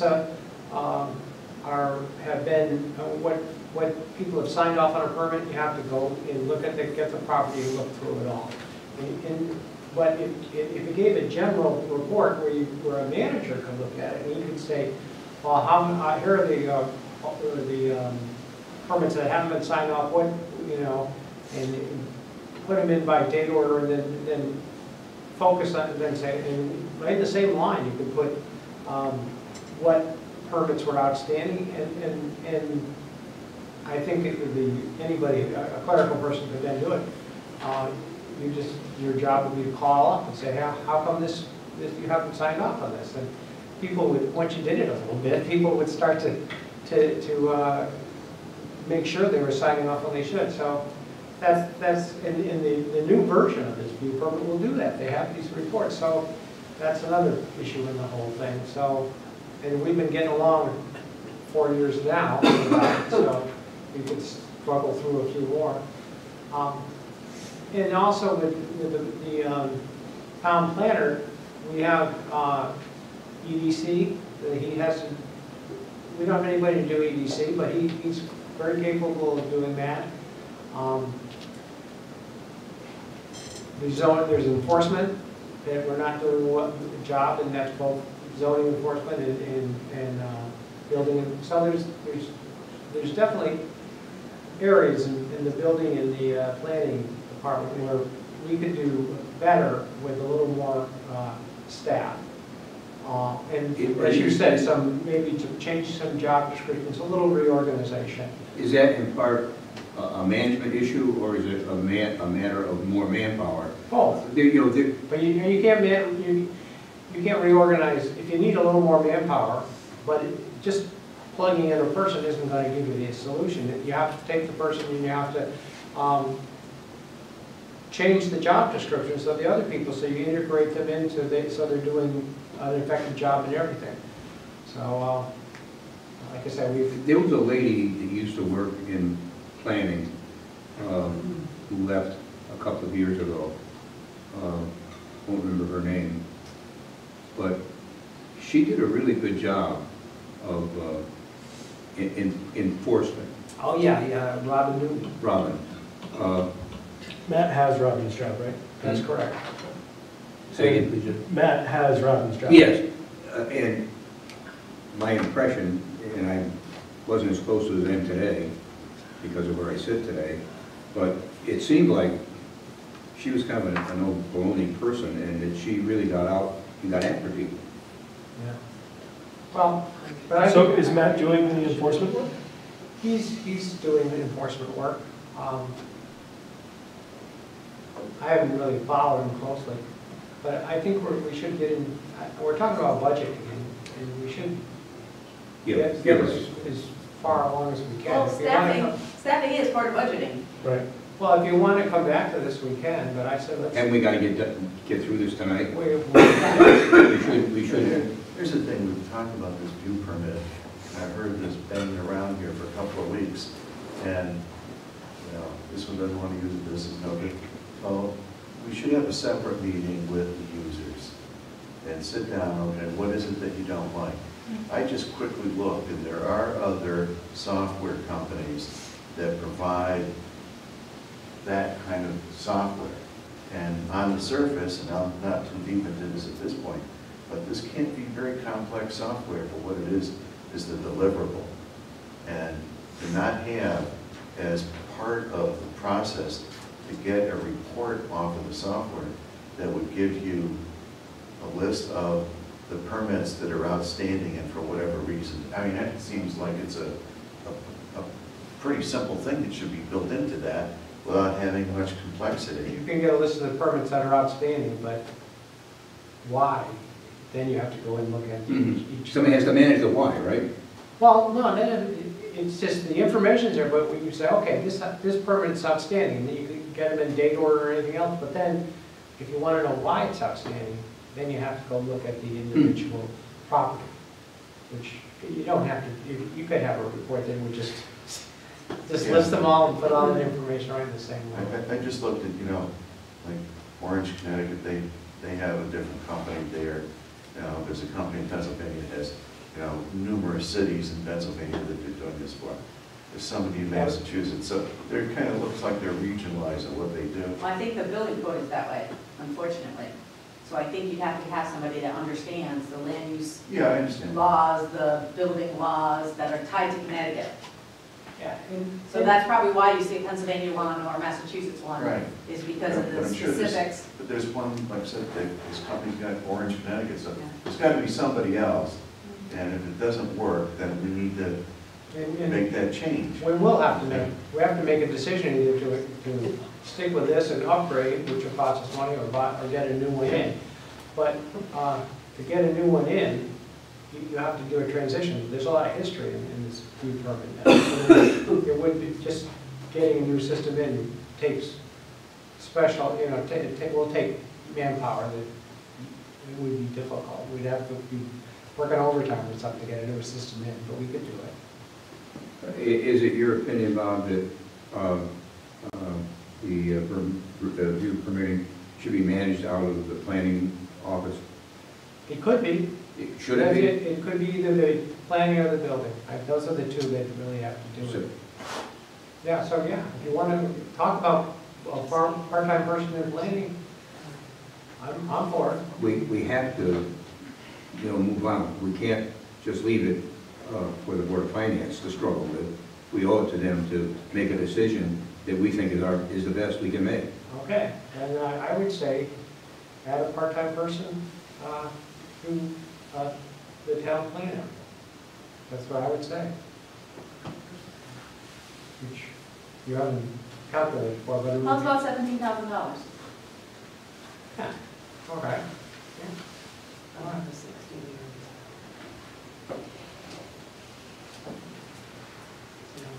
So that's the 17,000 that we just saved. The 17 we just spent? That we just saved from the upping the part-time person in building to full-time. Well, we spent it, we didn't save it. Yeah, yeah. We just respent it, if we add it into this That's list. true. We did. Yes. We did.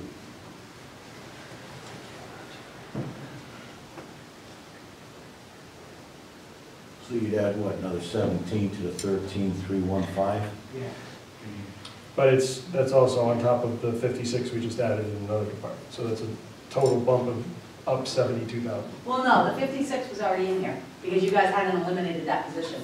So the insurance was already in here. So this change here, of the increase of 17,000 that was in buildings, Yeah. already included the insurance down in the insurance line and the FICA. I put all the positions in, and then as you guys took them out, I took them out. So 100% of all the new positions were all in here originally. And then I just reduced as we went. So that position was still already in there with the medical insurance. So you didn't make any change really. If I looked on your bottom right now, you are still at that 3.32. How about in comparison to last year? 3.32 over last year. Right, and he's saying you added already. It was already in our ads. Go down to the bottom of the sheet that I Was it- sent you guys. Amy, you're misunderstanding my question. Was it in last year's budget? No, So it's new money. yes. There you go. But this 3.32 number, the 529,068 increase that we talked about, that 232 of it is warehouse point, already includes the position being full-time and the insurance tied to it. Mhm. But yes, it is a total of $56,000 of new money, but it's in that 529 already. So there's no other change I have to make. But it's new money. Yes. That's my point. 100% new money.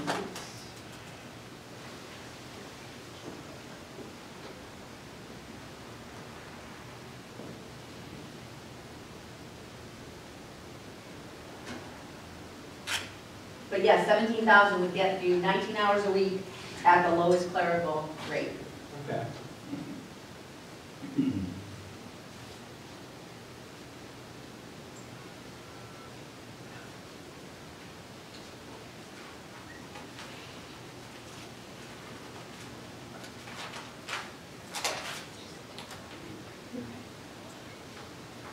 No, that's the other one we need to go to. A week or so ago, I asked Ruben if he would give me a breakdown that listed all of the permits that are required by all functions in town. In town. And I asked him if he would give me the sequence in which they had to occur and the expected, projected elapsed time for each one of the permits. He's working on that, so he should have some understanding of the magnitude of this task. But if you have a part-time person in there doing something, Yes. it's gotta be better than what we have right now, because it seems like no one really has their hands around this thing. Right. I think that we could carry it into.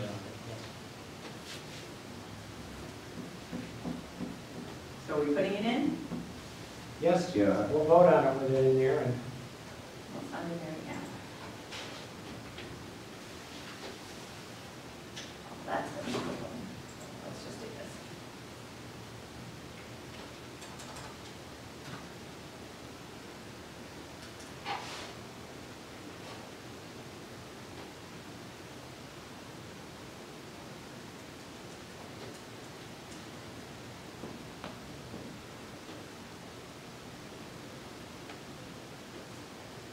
I make a motion that we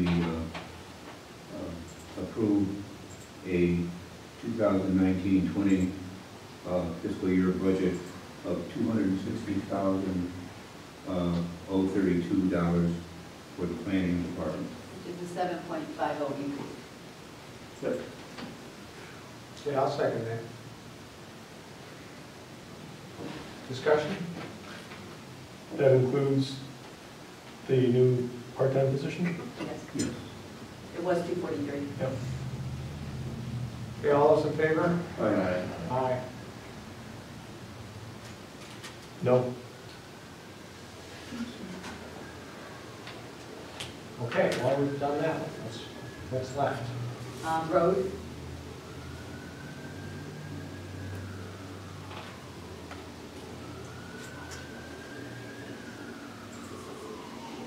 currently, the budget is $425,000.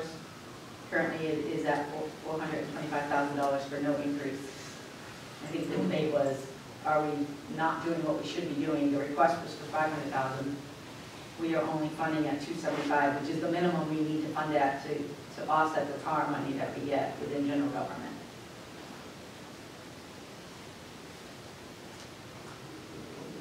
I think that's good, and I think it's good because I think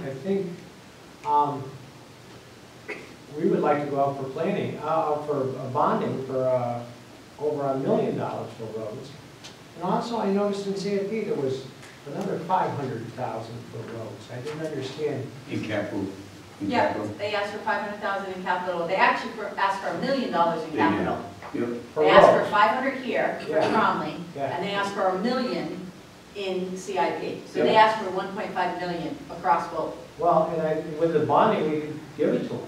The Oh. CIP cut, well, the problem is you operationally, you need to be funding your keeping up with the roads so they don't get worse somewhere. Well, yeah, but if you put $1.5 million into your roads, and Tromley is one of the roads that he listed.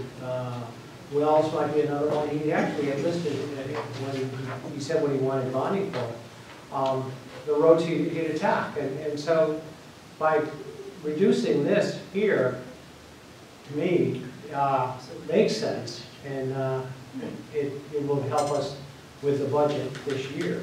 Except that you need to consider your CIP. If you're not leaving your $500,000 in your CIP, then you're gonna short yourself going in the future. I didn't say take it out of Well, CIP. you guys cut $624,000 out of that, But I think that is, of that $1.5 million. that's true, but I think you have to do the prioritizing, and I think if you look at the prioritizing, that money's still in there. Maybe you reduce it a little, I don't know.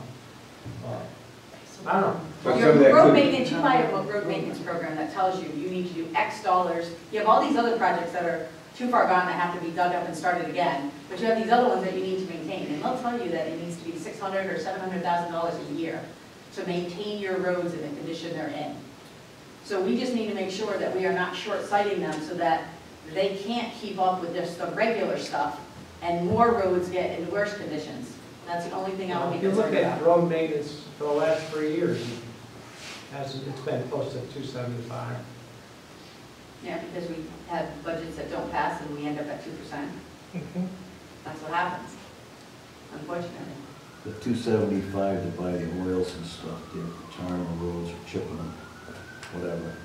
We get that back from the state, right? Well, it's already in our revenue numbers. We don't get it back and they don't get to spend it a second time. We had this conversation Monday. We get $267,000 from TAR, which is county road money from the state. So we have to spend at least the $267,000 and change in this road maintenance line to offset that revenue that we get. We do have to show the state. When he said we don't have to show anybody, that's not true at all. We have to show the state. When the auditors are here, we're showing the state exactly how we spent that $267,000. So where's that grant up there? It's in the revenue section. We went over to the revenue. You would see, under the state money, TAR, 267, 267, 267. Current budget, we've only gotten half of it so far. Next year's budget, 267. So there's no tax impact. The 275 to the 267 really is a zero tax impact. But the request was for 500. So it's the 275 on top of the 267? No, the Oh. 267 I'm covers the confused with that. 275, I know. This, we already counted that as part of the revenue, so what we do to come up with taxes is we take all the other revenue we're gonna collect. Take your total budget, back out all the other revenue you're gonna collect, and then figure out what your taxes need to be to get you to 100%. So this is already counted in offsetting the amount of taxes you would need to charge people, because it's a revenue source that's coming in from the state. Does that help? Nope. Sorry. I don't know how So else have to we explain it. made a motion on this? We have not. No. Nobody put a motion, we're just discussing that that was one of the budgets that needed to be addressed. Okay, I move we allocate $425,000 for, Which is a Road. 0% increase. which is a 0% increase for road improvements. Second. I do think that is shorting ourselves down the road, no pun intended, but that's, we need to provide for the infrastructure, and that's the only way to do it. Further discussion? Well, let me ask a question. If we bond some of the CIP road construction work, repair work, that will supplement this. Except that, we're not talking bonding until next spring. So that money's not available for the 1920 year, And right? That's really the 2021 season. bonding it doesn't allow for space for it to be an operating expense in the budget in the out years. Because of that 2% provision, we need to maintain the availability of that space. Bonding it, you know, that's a one-time fix for a Yeah. perennial problem. Yeah, And if you pay for it over 10 or 20 years. Right. I'd like to do more, but I think we have a pretty hefty budget where we are, and I don't think we can go more. I'm Not okay with this whatever year. you guys do. I just am explaining no, what I- he asked for versus and what the pieces are. I agree And how it with all you works. 100%. It's just that we gotta have some control here to keep that tax rate down. Yeah, but the 3-point-something% on the town side, that's not bad. No, considering 1.5 is warehouse points, 232,000. But we're gonna be over that now. Right, it's gonna have gone up from that $17,000, but not Gone up, significantly. So it's 3.5%. You know, negative, if you're playing, when I put another 225,000 in, that's gonna kick it up even more. I think that's a bit much. You're gonna be at 4.5. Yeah. So, Well, we have a motion, I think, out there. yeah, and in a 425 in a second, second. and with what we've done so far, the total for government management, where are we right now, percentage-wise? Well, my guess is gonna be somewhere around 3.5, but we were at 332, 3.5 or 3.42. Yeah, okay, Quite. okay. Yep. So your total increase is 546,068. For the town government less CIP, it's 3.65%. But because CIP is $1 million and no increase, the overall 546 of the total 15,946,958 budget we have currently is a 3.42% increase for the town, total town government side, Yeah. which includes CIP.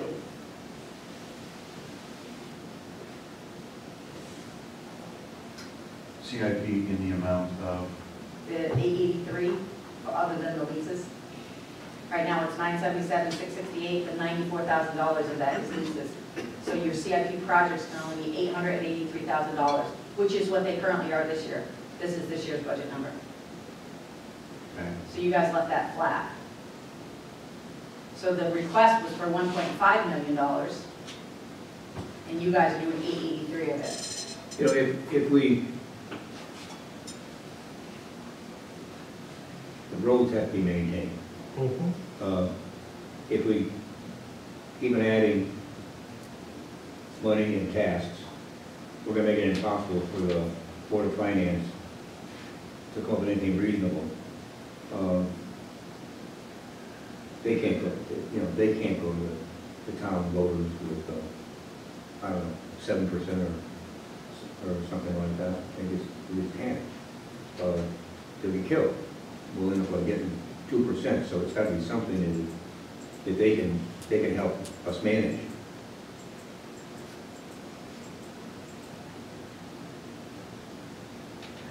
We do have a motion and a second on there. And maybe what we have to, I'm gonna use Steve's logic now, okay?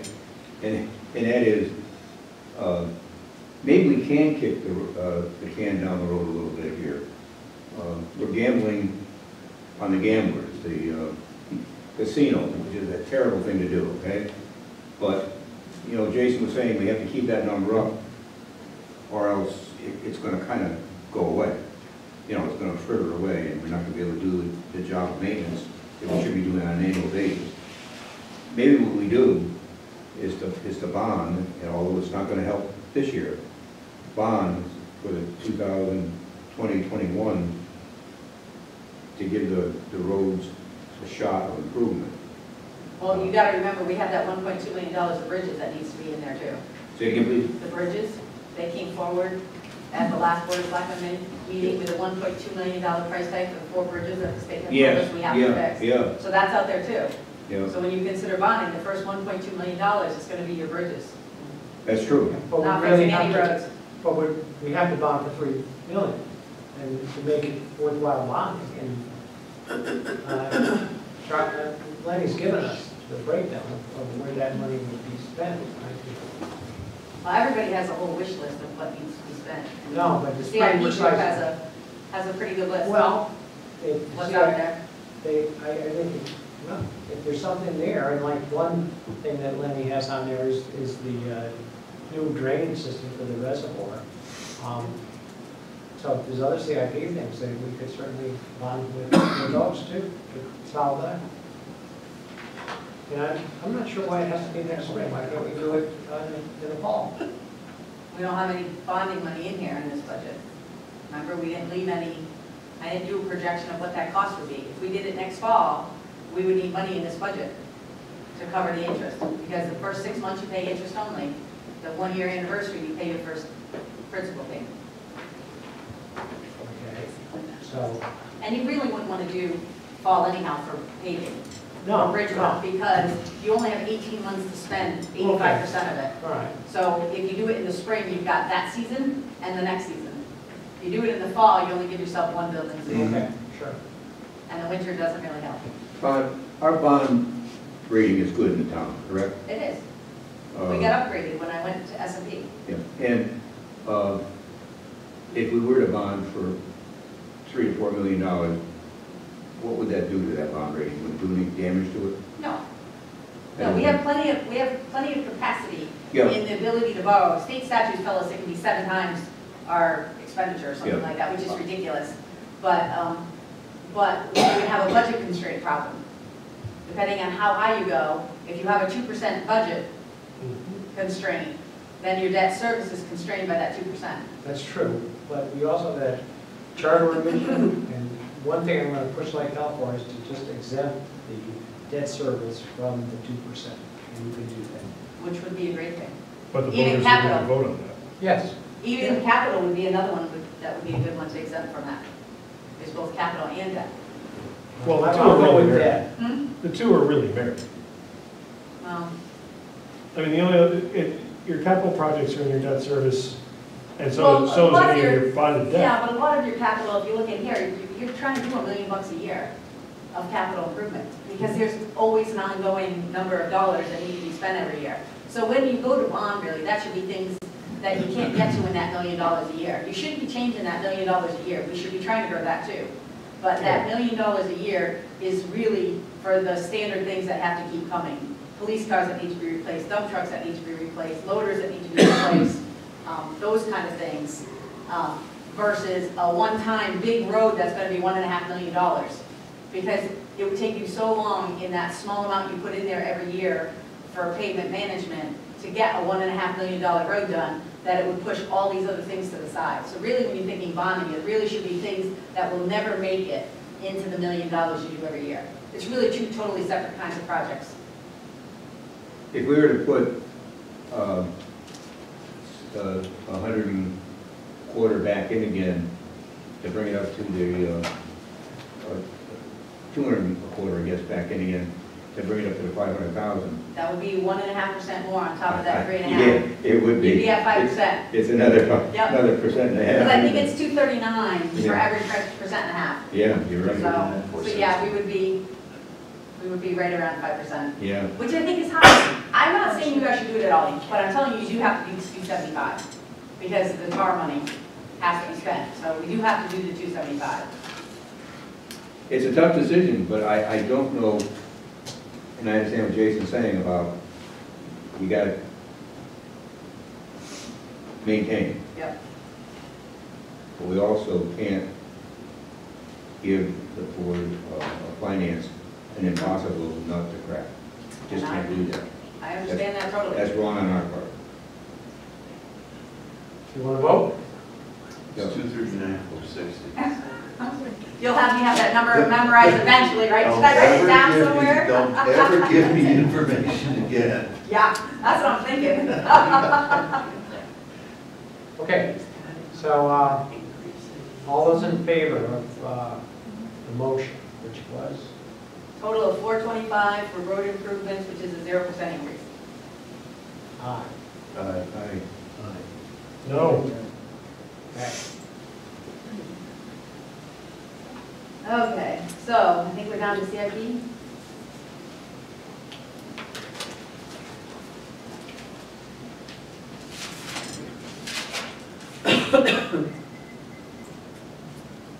Yeah, we're down to CIP. Blueberry side. Yep. So you guys are going to go through the projects and decide what you were thinking and what you weren't. So I have with me an analysis I put together for our presentation to S&P. Oh, good.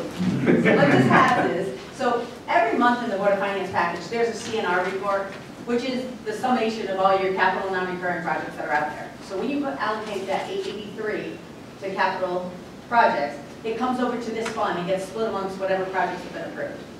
So what this has in it is what's currently in there as a balance as a 228, what was requested from all the department heads, what the CIP group approved, and now the column for you guys is next. The other thing this did that you guys don't really do is projected for 21, 22, 23, and 24.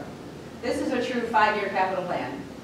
But what we're missing over here is there should be a funding source. We should be telling what we think we're actually going to pay for out of operations, out of that $1 million a year, and what we think we're going to pay for out of either grants or other sources or bonding. So we really need to, at some point, do a working group to work on capital planning. You bet. So it's one of the things that we need to work on. It was one of our deficiencies when we met with S&P. So, and the big thing is the funding source, that we do not have a funding source on here. Not that you guys get to pick whether it gets bonded or not, because it has to be through town meeting and through Board of Finance. There's a lot of steps tied to bonding, but it's still should be as what you're thinking, because there's no way, if you look just in this year's numbers, they asked for 2.792740. So that is what was asked for across town for CIP. And there are things on there that people didn't ask for, because we learned since the radio system problem at the police department is not part of this. And it is a problem that's out there, it needs to be remedied. So this is what people asked for. This is what the CIP group funded. You guys have cut it to 883. So somewhere you need to take $624,000 of projects off this list to come up with your number of 883 or somewhere thereabout. How many? What was the number? 883. And what column are we taking that out of? The CIP approved.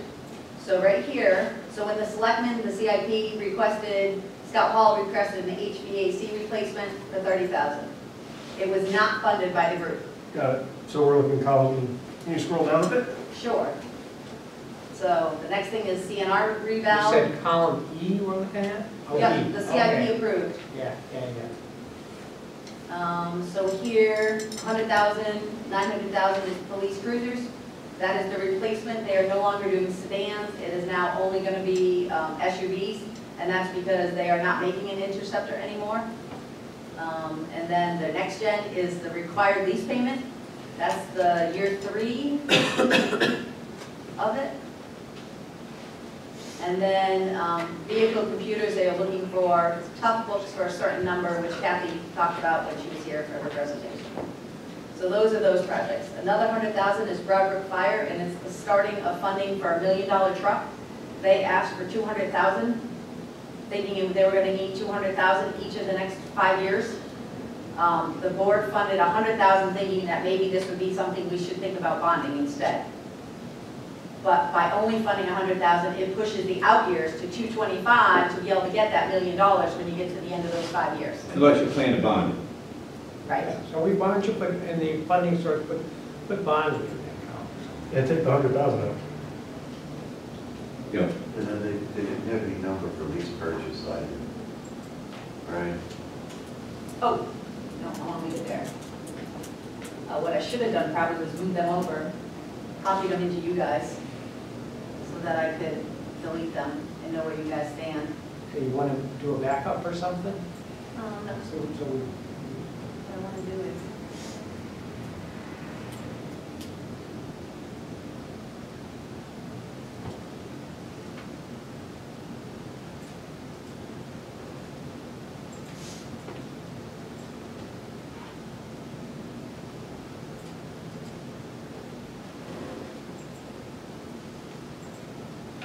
okay. So now we have the minute. Now you guys are at 1.5 million. So the first one was the fire truck. We'll buy it. I thought we started with number 1. I got asked to scroll down. So I guess we can start with number 1. Oh, Alright. I'm sorry, I didn't hear that. So the first thing that's in there is the 20,000 for reval. You really don't have a choice. It has to happen every 5 years, and that's the money we need.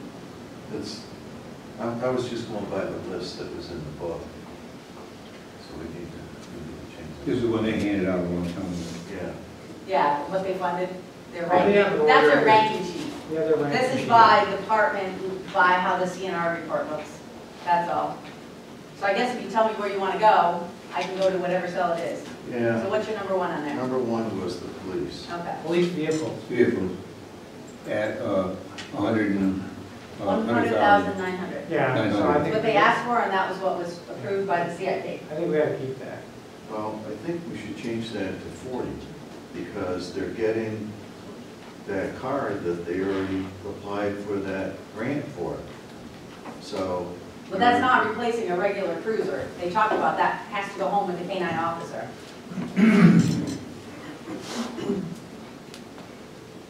Yeah, so Specialty use vehicle. they can still patrol with that car. So basically, they're gonna get 3 cars. But this patrol, that K-9 officer, first of all, it's only gonna be the shift he's on, or when he gets called in, Right, it's not right? 3 shifts So, available. right, so it's not available for all 3 shifts, because he's taking that car home with him with his dog in it, because it has the cage to get the dog back and forth to work.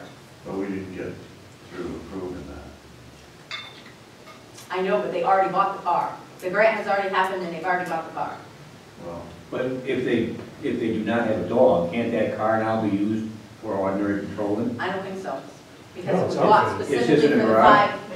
the K-9 I program. don't know how you can do that without getting approval from here. It sits in the garage? I don't know, that would be a police commission question. Yeah, I don't know how they can go ahead and do that without getting approval from the Board of Selectmen. I don't know either, but. Came out of the private duty fund, it's not our money. The grant match, though. He's saying the grant itself, without us funding the operational part of having a K-9. Oh, that might be. I think that's your question, right? Mm-hmm. Yeah. Yeah. Now that came up, I'm going to ask you, the private duty fund, you're taking money from there to pay for something here? Yes, they're doing, well, they do a lot with it. When they had some flooding at the police station in the fall, Yeah. they took 15,000 and moved it over to their CNR to replace the carpet in the detective office area. Okay. So they do a lot of things with it. They send it over to buy things, pay for things. Oh, okay, but like the building department, they get, make up number $200,000 in permits, but they don't use that money to fund projects there. Private duty money is kept in its own fund, and that's because it was how it was established here. But it traditionally is, well, no, that's not true, because in Canton, it goes into the general fund, It should all go the into admin that general comes in. fund. But and Yeah, that's not so- how it's established here. They have their own fund that was established Well, at some point in we time. can change that though, right? I don't know. Well, I'm even not a with, lawyer. even with the dog car Yeah. parked in a parking lot for a year, I suggest that we decrease that line to 45,000, which is one car. Take out the 2.5 and make it one car. How are you guys gonna do this? Vote on it as you go? Yeah. It's easier. Do what? We'll vote on each one as we're going along. You thought that's what we were gonna do, Yeah. Well, we could, or we can, all right. So this would be a Let's- reduction of $55,900 to the CNR cruiser line, And what's the total we're trying to get to? $883,000. okay, so You need, your total decreases have to be $624,000. 624. So, okay, And so change. take it out for now, we can put it back in, right? So let's vote on it. So it would be, the motion would be a reduction of $55,900 to the CNR cruisers line. We're gonna vote on each line in the, The projects that you're making changes on, I guess, because how else are you gonna do it? oh, we could get to that, what'd you say, it was 600 and what? $624,000 is what you guys reduced it. Okay, so if we reduce it by more than that, then we can add some back in. Yes. you So could. let's reduce it, and then see what we end up with. So the motion, I guess he doesn't wanna do a motion, I don't right? want to do a motion. Okay, keep going. Nope. Now what's What's your next? second thing, Charlie? Public Works chip sealing, I think that's. That one has to stay, Yeah, it Yes. has to stay at 75. because that's the LoSiP money. Okay, Public Work pavement management, now, that's 500,000. That would stay. Hold on a minute. How did I not see? Oh, no. Roads. CNR roads is what it's called. Shoot. Okay. Okay, you think that should stay? Yeah. When we reduce it, when we put bonding over there. Okay. Do you plan to take that out in entirety No. and bond it? Oh, we could take, that's, I know that you're saying we should leave some amount in there, and we will have money to, so we'll have, if you're gonna bond for $1 million, That's And not a this half season dollar. though. it's not every season. No, it's not this season. Oh, it's not That's, this if season. you take out this Okay. 500, he's got no money. All right, we'll leave it in. Yeah.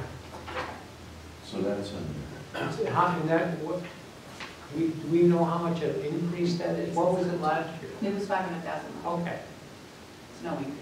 all right. The next one is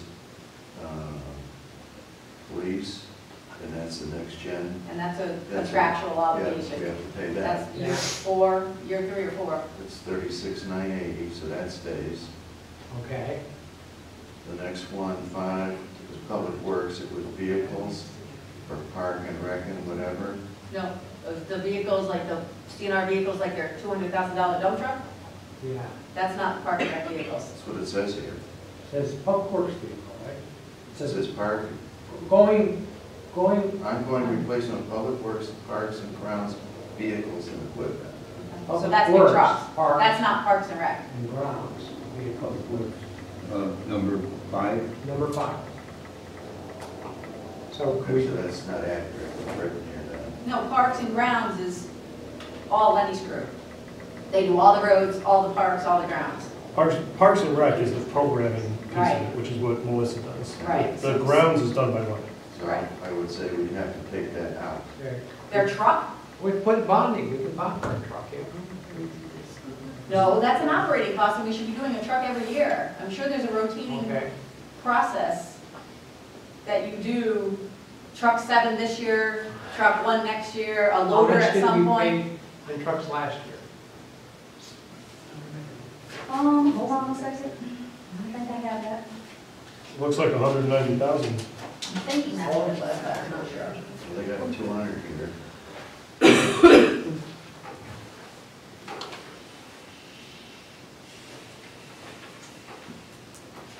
Oh, what did I do? It's in our stuff.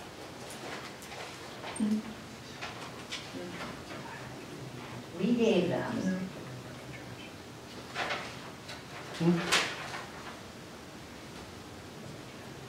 Public Works.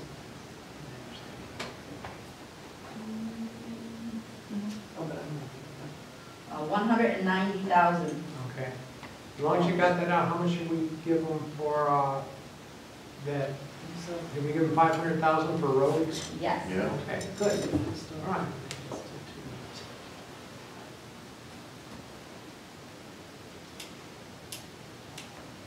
Okay. Moving along to the next. Well, you were in agreement to leave it in? Well, what I had done there is, Gonna be way over. you know, what I had done is I had taken 100,000 out of that and said we would do 100,000, take out, leave 100,000, and next year buy the truck. But then that pushes out every other vehicle. It does, yeah, I recognize that, Okay. recognize that. Well, and I'm thinking if it was 800 and something thousand, 883,000 last year that and they had 500,000 in for the truck and they had 200,000 in for or I should say 500,000 for the roads and 200,000 for the, Doesn't leave a lot for anything else. And so, that's why I said that 883 really isn't the right number. That you guys need to be growing that number because the first 94,000 is just lease payments to a truck that you Yeah. bought for them and spread over 10 years, plus the town hall HVAC. So every time you do something that's bonded, you are just taking should be a regular cost and spreading it over a longer period of time. well, in a sense, but we're not going to get the 200 or 2,700,000 that's needed for CIP. Well, some of the stuff that's in here that I think is required, if we don't take out the 200, we're not gonna get to, I'm already at 921. With, With what you think should be removed. yeah, taking that 200 out, okay? I'm at 921. So all right, leave it in and we'll see where we are. The next one I had here was Public Works Drainage Projects, that was 50, I took that out. Because we could probably put that into the bottom of the other stuff. That's not something that is instantly needs to be done. The next one was, Okay, well, I'll take that out then for drainage. yeah, Public Works, the GIS system, that's mandatory, that's 25K, that has to stay. I think that's an ID. Is it 19? Yeah. Number 8, the assessor's office, that's a mandatory one, that's 20,000. The other one was town property, that was a vehicle replacement, 20,000, I took that out. That was trying to get a pool going for grant matches for like the senior buses or, so that's what that was for, but Yeah. they do have $25,000 in their currently. Yeah. Okay, so take that out. How much is this? Oh, no, they have nothing in their currently. They asked for 25 and the CIP cut it to 20. Yeah. So there's nothing in there now. And I took that out. So how much is this totaled up to so far?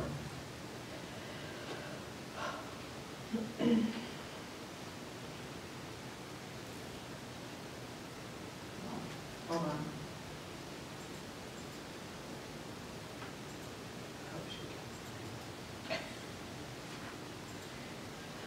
One, 381. That's what I'm saying. I know. Well, but what I'm saying is I don't understand how you could have 883 last year, and then you have to increase it this year. Where's the increase coming from?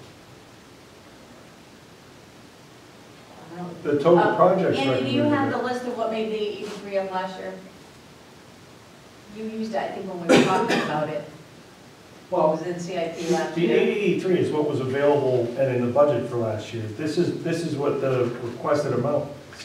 Yeah. And what the CIP has thought were necessary to do. Right, so the delta is the difference between that 1.3 million Well, and the 883. and then here there's, in this green sheet that CIP gave us, there was annual projects. There's an annual. Well, that's the ones he started with. Yeah. That's where the DPW truck, that's where the road maintenance is. Those annual projects are the top bunch, and it equals $1 million. It's $1,027,000 just in those top Yeah. things we Right. have to do. Yeah. And the only way you get is if you take out that 200 for the truck, then you're in the ballpark getting to the 883. But other than that, you're not. I mean, I could go over and sell Lenny some 1990 plow trucks, you know, they'll run pretty good. Yeah, I don't For know. 15 grand, you know? You know, I'd like to talk with Lenny about, about needing for the truck. Because, currently, they don't haul any sand anymore, right? It's all trucked in by a vendor. So the only time those trucks are used is when it snows. No, I think Lenny does No, go that's with the not 10 true. reelers and he does get his own There's sand dump from her trucks, bowl. they use them year round. That's how they haul anything they need to haul. That's how they get their guys out to the road crew to do the filling of potholes or working on ground stuff. Anything that they're hauling, they're doing. Those trucks are used year round. They just take the plow off them. The big dump trucks. They come Yes. into my place with brush and big chunks of wood from trees that are coming down. They're over my place all the time, Charlie. They're used every day, all year round. A big tree comes down, they gotta chop it up, take the tailgate off, load it in the back of the 10 wheeler. No, I know. You know? And the reason for them big trucks too is when they go out like towards Windsorville area, it was so that they could carry more sand and these guys wouldn't have to come back to their garages often. Okay, they wouldn't have to come back and get reloaded. Well, I think now they They can can carry stay the out salt there. instead, I'm assuming, right? What? They carry the salt instead. That's in the back of their truck. So they're not having sand in the back of their trucks now, they're having salt instead. This thing too. No, we mix sand with our salt here. You sure? Yep, The parking lot here is definitely never sanded. Okay, so then, the roads are. okay. I thought we had gone to just salt. But anyhow, the truck's still used to carry the product anyhow. So another way we could do this is we could just set the dollar amount for CIP and have CIP allocate the funding. Which is what's happened in the past. I think we should decide which projects there are. So what's the dollar amount you want to target then? I think we have to decide which ones are mandatory here, which ones are Well, something you can decide on, and let it go with that. Is there any reason it can't be higher than what your goal is? no. Then, No, other than it's a mill rate problem. yeah, What are you gonna do? It's gonna get rejected, if we have to go in with a number that's crazy, if that's what, Yeah, but the you know Board what of the Finance crazy, is forced to do. whole crazy thing here is, Andy, is the 2 million for the schools, which is insane. And we can't do a thing about But we can't affect that. it. That's All not. right, so it's good, this budget's gonna get voted down by the taxpayers because of the school system in this town. well, we should do the best that we Yeah. can to control. I mean, a town is not bad. What did it get voted in last year, Amy? 5? 3 point something It for the was town 5 or portion. something. The town portion. No, but I mean the total budget for last Was year. like 5, wasn't it? It was 4.49. 4.49 was the total. The town portion was 3.55. So the whole total with the schools in the town was 4.5? Yes. 4.49.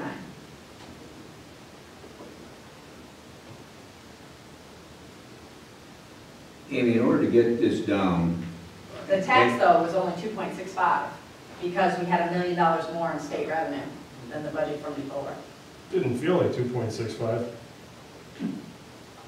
it a reval year? I got knocked for like 10%. I think it was a revalue. Unfortunately, reval, some go up and some go down. I felt it.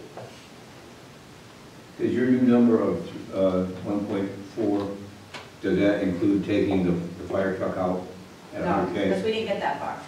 Okay. How much was the fire truck? Well, it's 100,000. 100K that they left in. And what about all the rest of them? They're all in? The ones, Well, the police, you had me change. no, the additional ones like for town property, radios, is that all stuff still in What was there? it, the CNR? Yes, because we didn't get that far yet. Oh, I'm sorry. Right, you only got down to certain projects. You hadn't even gotten to the Robert fire truck yet, Yeah, yeah. Okay. right? I'm sorry, that's my fault, yep. So we take out the fire truck? Because I think they should really go and at least purchase with that. My understanding is that's what all fire departments have done, they've all gone through lease purchase. But anyway, that's that, I don't know what you guys think. Oh, there was one there for Board of Education, steam boiler. Which needs to be done, because it's not working. So there's certain meals they can't prepare, or they have to go to another kitchen to do it. See, I had said at another meeting that I thought they had that in there last year, and they said, no, that was different place.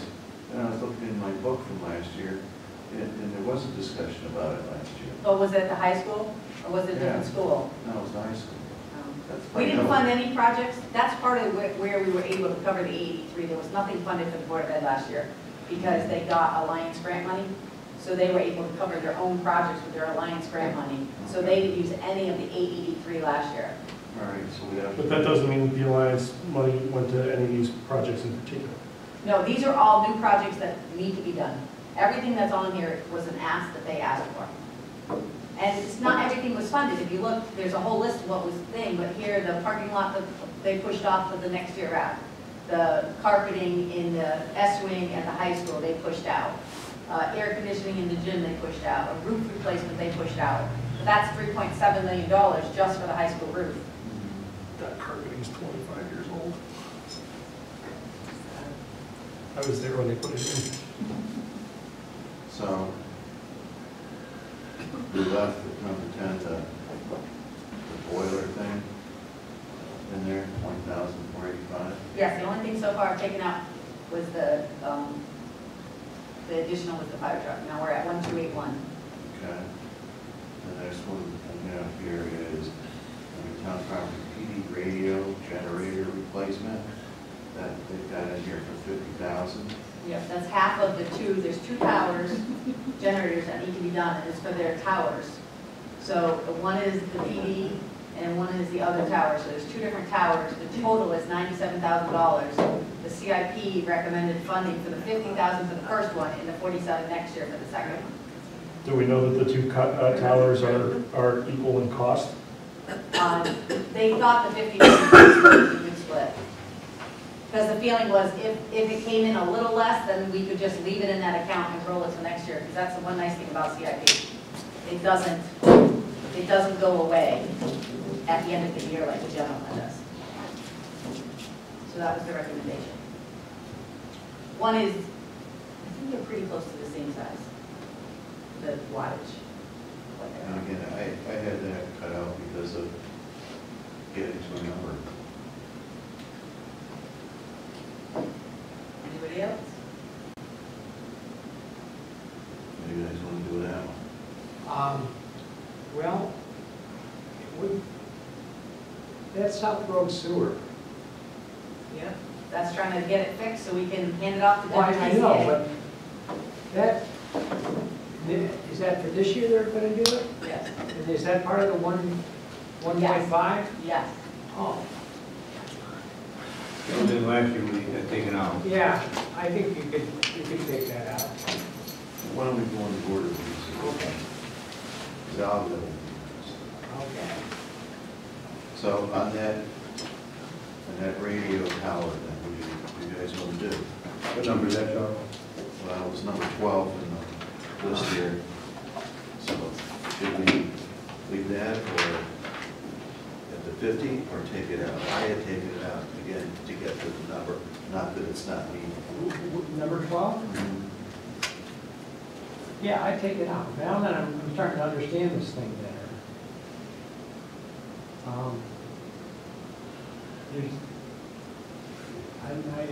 We might be able to push that off.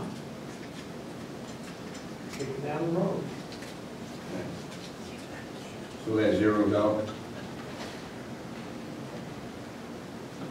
Where are we going next, Charlie? 13, it's under police, the computers, the laptops. Those are the in-car computers? Yeah, I took those out. Why'd you take those out? Just to get to a number, and there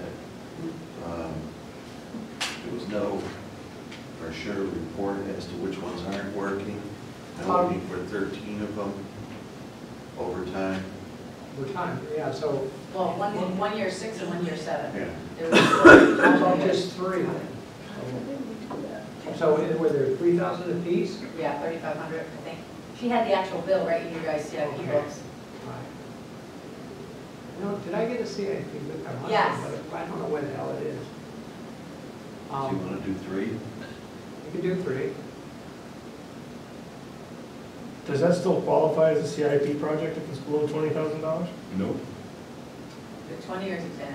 20. 20. 20. So it just makes the whole thing. Okay. Okay. Well, Next item was, let's take it So out. we need to finish, oh, we're taking it out or not then. Take it out. We can't do half. yeah, No, take it out. next item was software for the treasurer's office. I left that in. Well, that's gonna, now is that for the treasurer's office and the school? It is. It's for both of us, and the school has to do it because their software is no longer going to be supported. It'll be a common software package at It that. will be. Yes. And then the next one was exterior lighting, it was 10,000. I took that out. Yeah. Hold on, I didn't get there yet. All right. For the exterior lighting.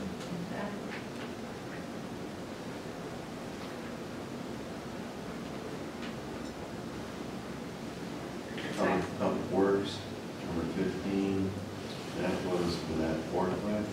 Smaller forklift. Yeah. No, they got that in there for 10 grand. It's not qualified then? Well, they asked for it for 20, but we only funded 10. Yes, so you were right, you would not qualify. So we'll strike that. What did we decide about South Road Sewer? Or we didn't get there, right? We get that Okay. down there yet. Next one is the Dog pound. dog pound. I took that out. Do we own the South Road sewer? No. Yes, Oh, yes, we do. yes, we do. Absolutely. We inherited it in the tax sale Yeah, and all its issues with it. it's right in the backyard. So we Know are all trying that to get it, property. we are trying to get it fixed so we can bequeath it to the WPCA so then they have to maintain it. Dog pound. They have been told by the state they have to do something, so That could come out. Nothing will happen.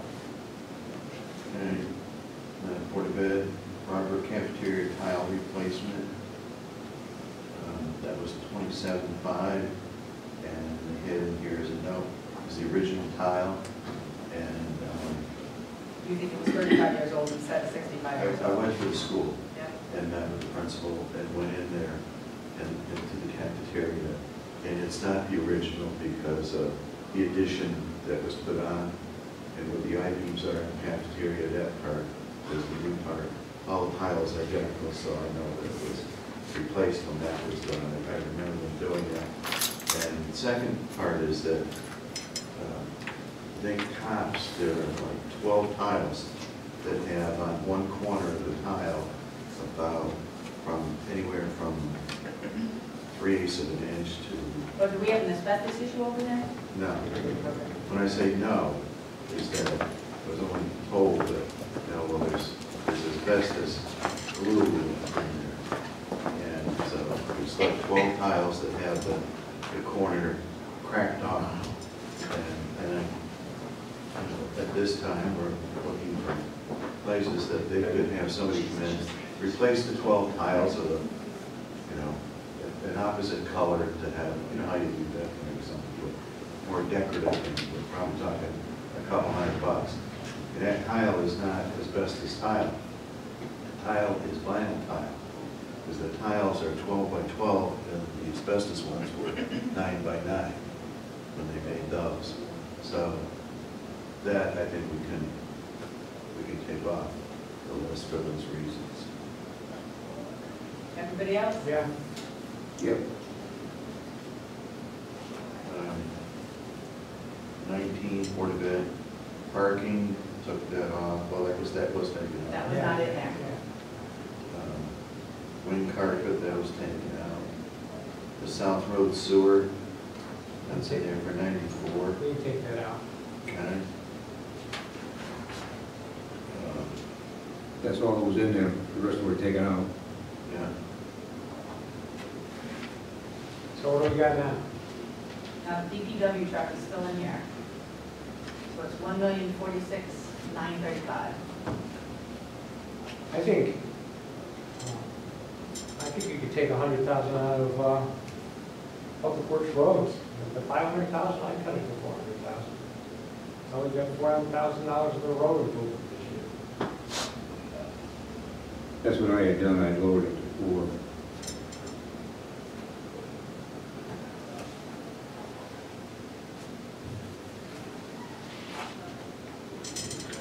And Amy, tell me one more time, I recognize that bonding money will not be available until the spring of 2000.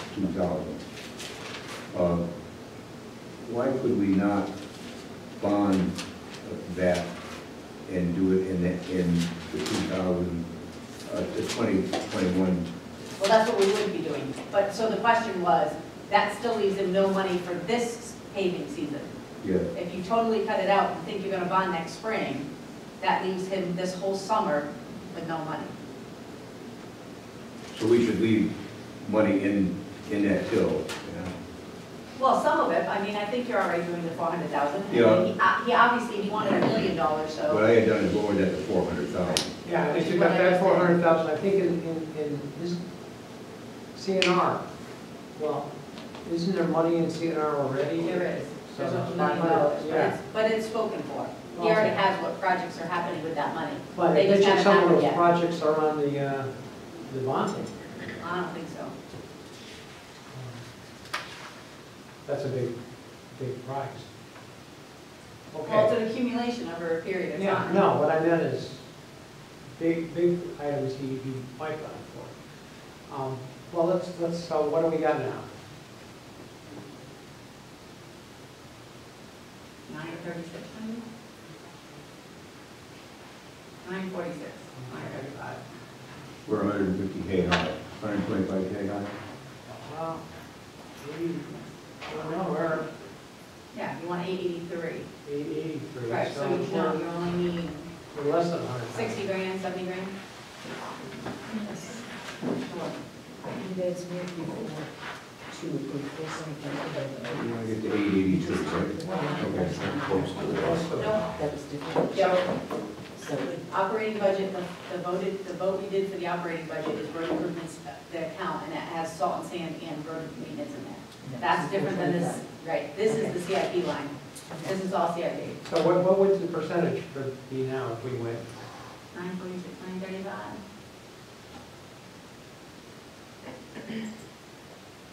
$946,935.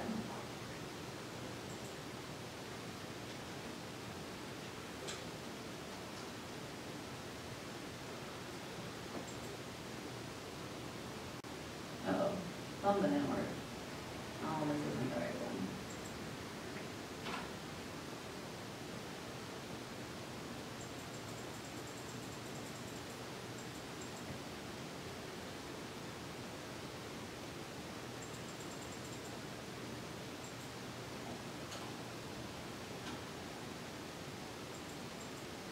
not, 3.83. You'd be going up $63,000 in your CIP, which is a 6.5% increase. The amount difference was what, from the 360,000? Yes. 63,945 would be my guess.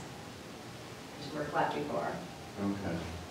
But what if we did this, and Steve, your input here, if, you know, we took down the amount for that truck to buy a 6-wheel dump truck, rather than a 10-wheel dump truck, that we could buy one of those for $140,000.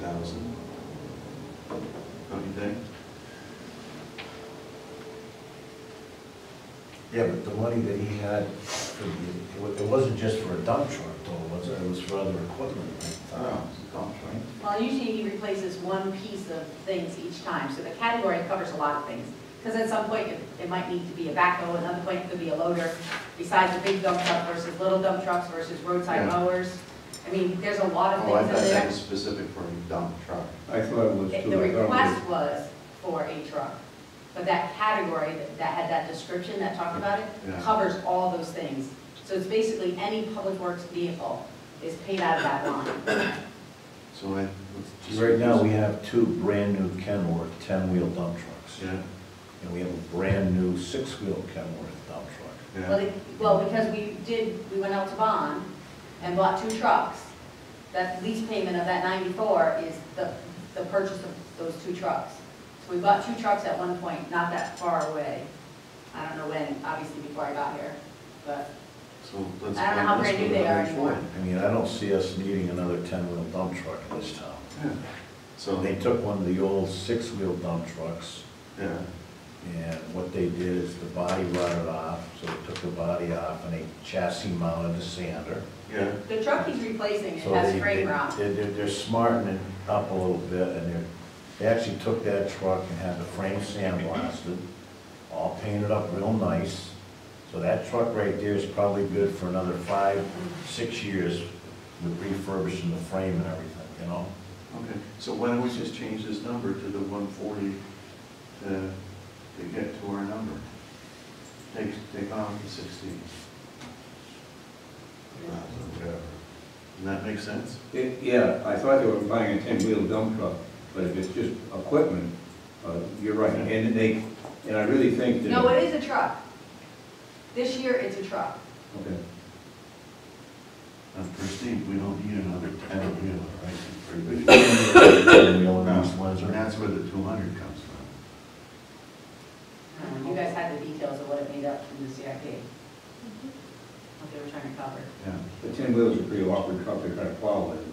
So that's its primary use, although I'm sure it gets used for that, but that's an awfully big machine to plow with. The state doesn't plow state highways with 10-wheelers in a general sense. Well, their 10-wheelers have the big wings on them and everything. Yeah, you know, but they plow a whole lot of 6-wheelers also, don't they? Yeah. So this is gonna be 140 now? Yep.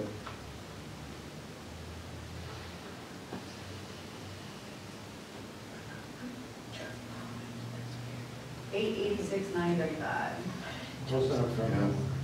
Close enough for government work. And we just need to give them a list of what it is to approve, right?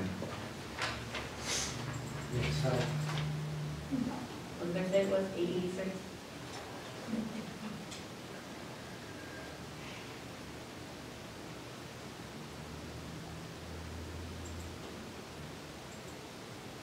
$886,935.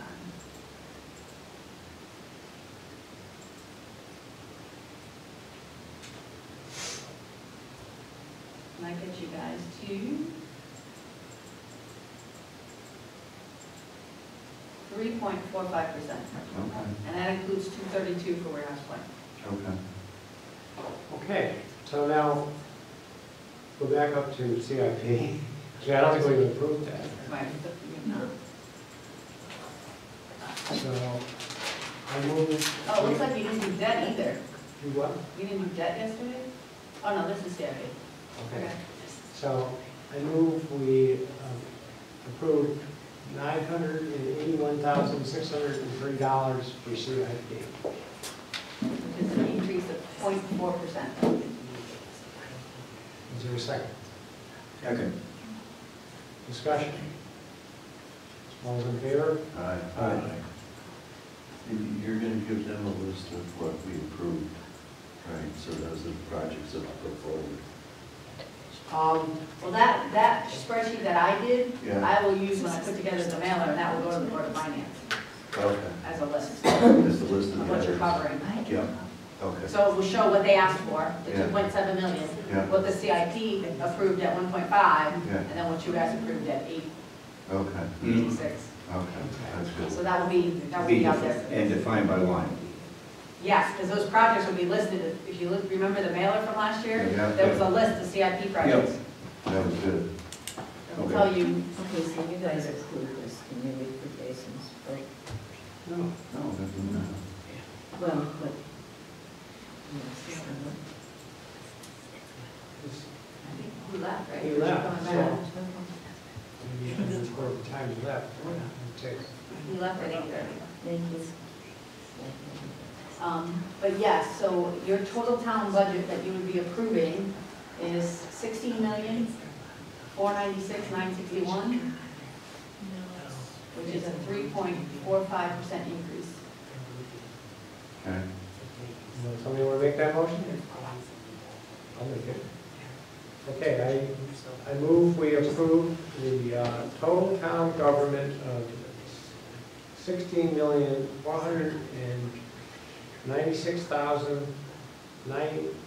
$16,496,961. Is there a second?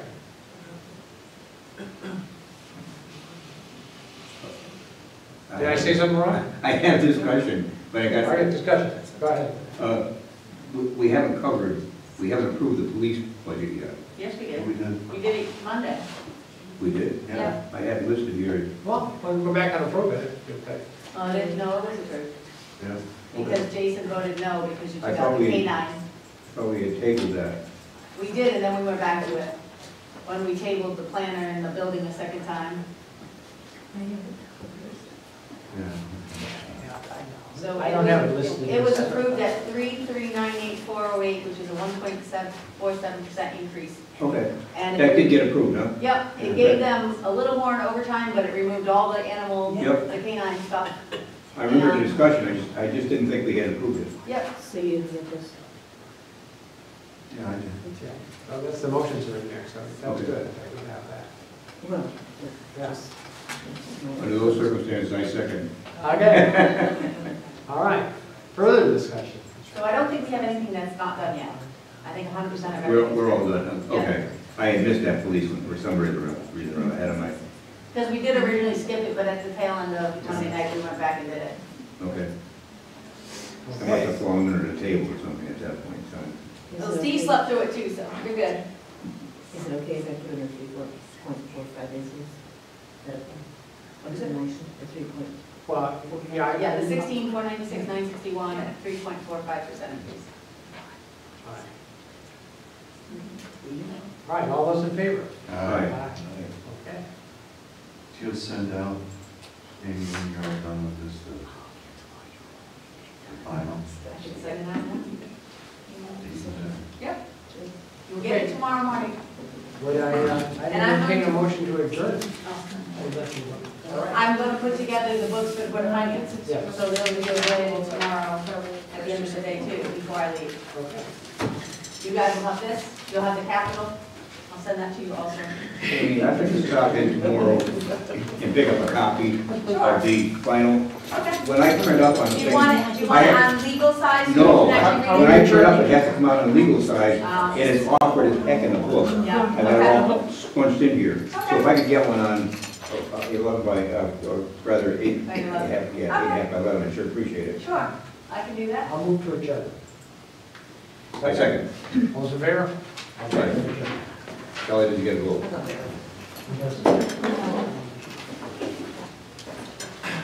Oh.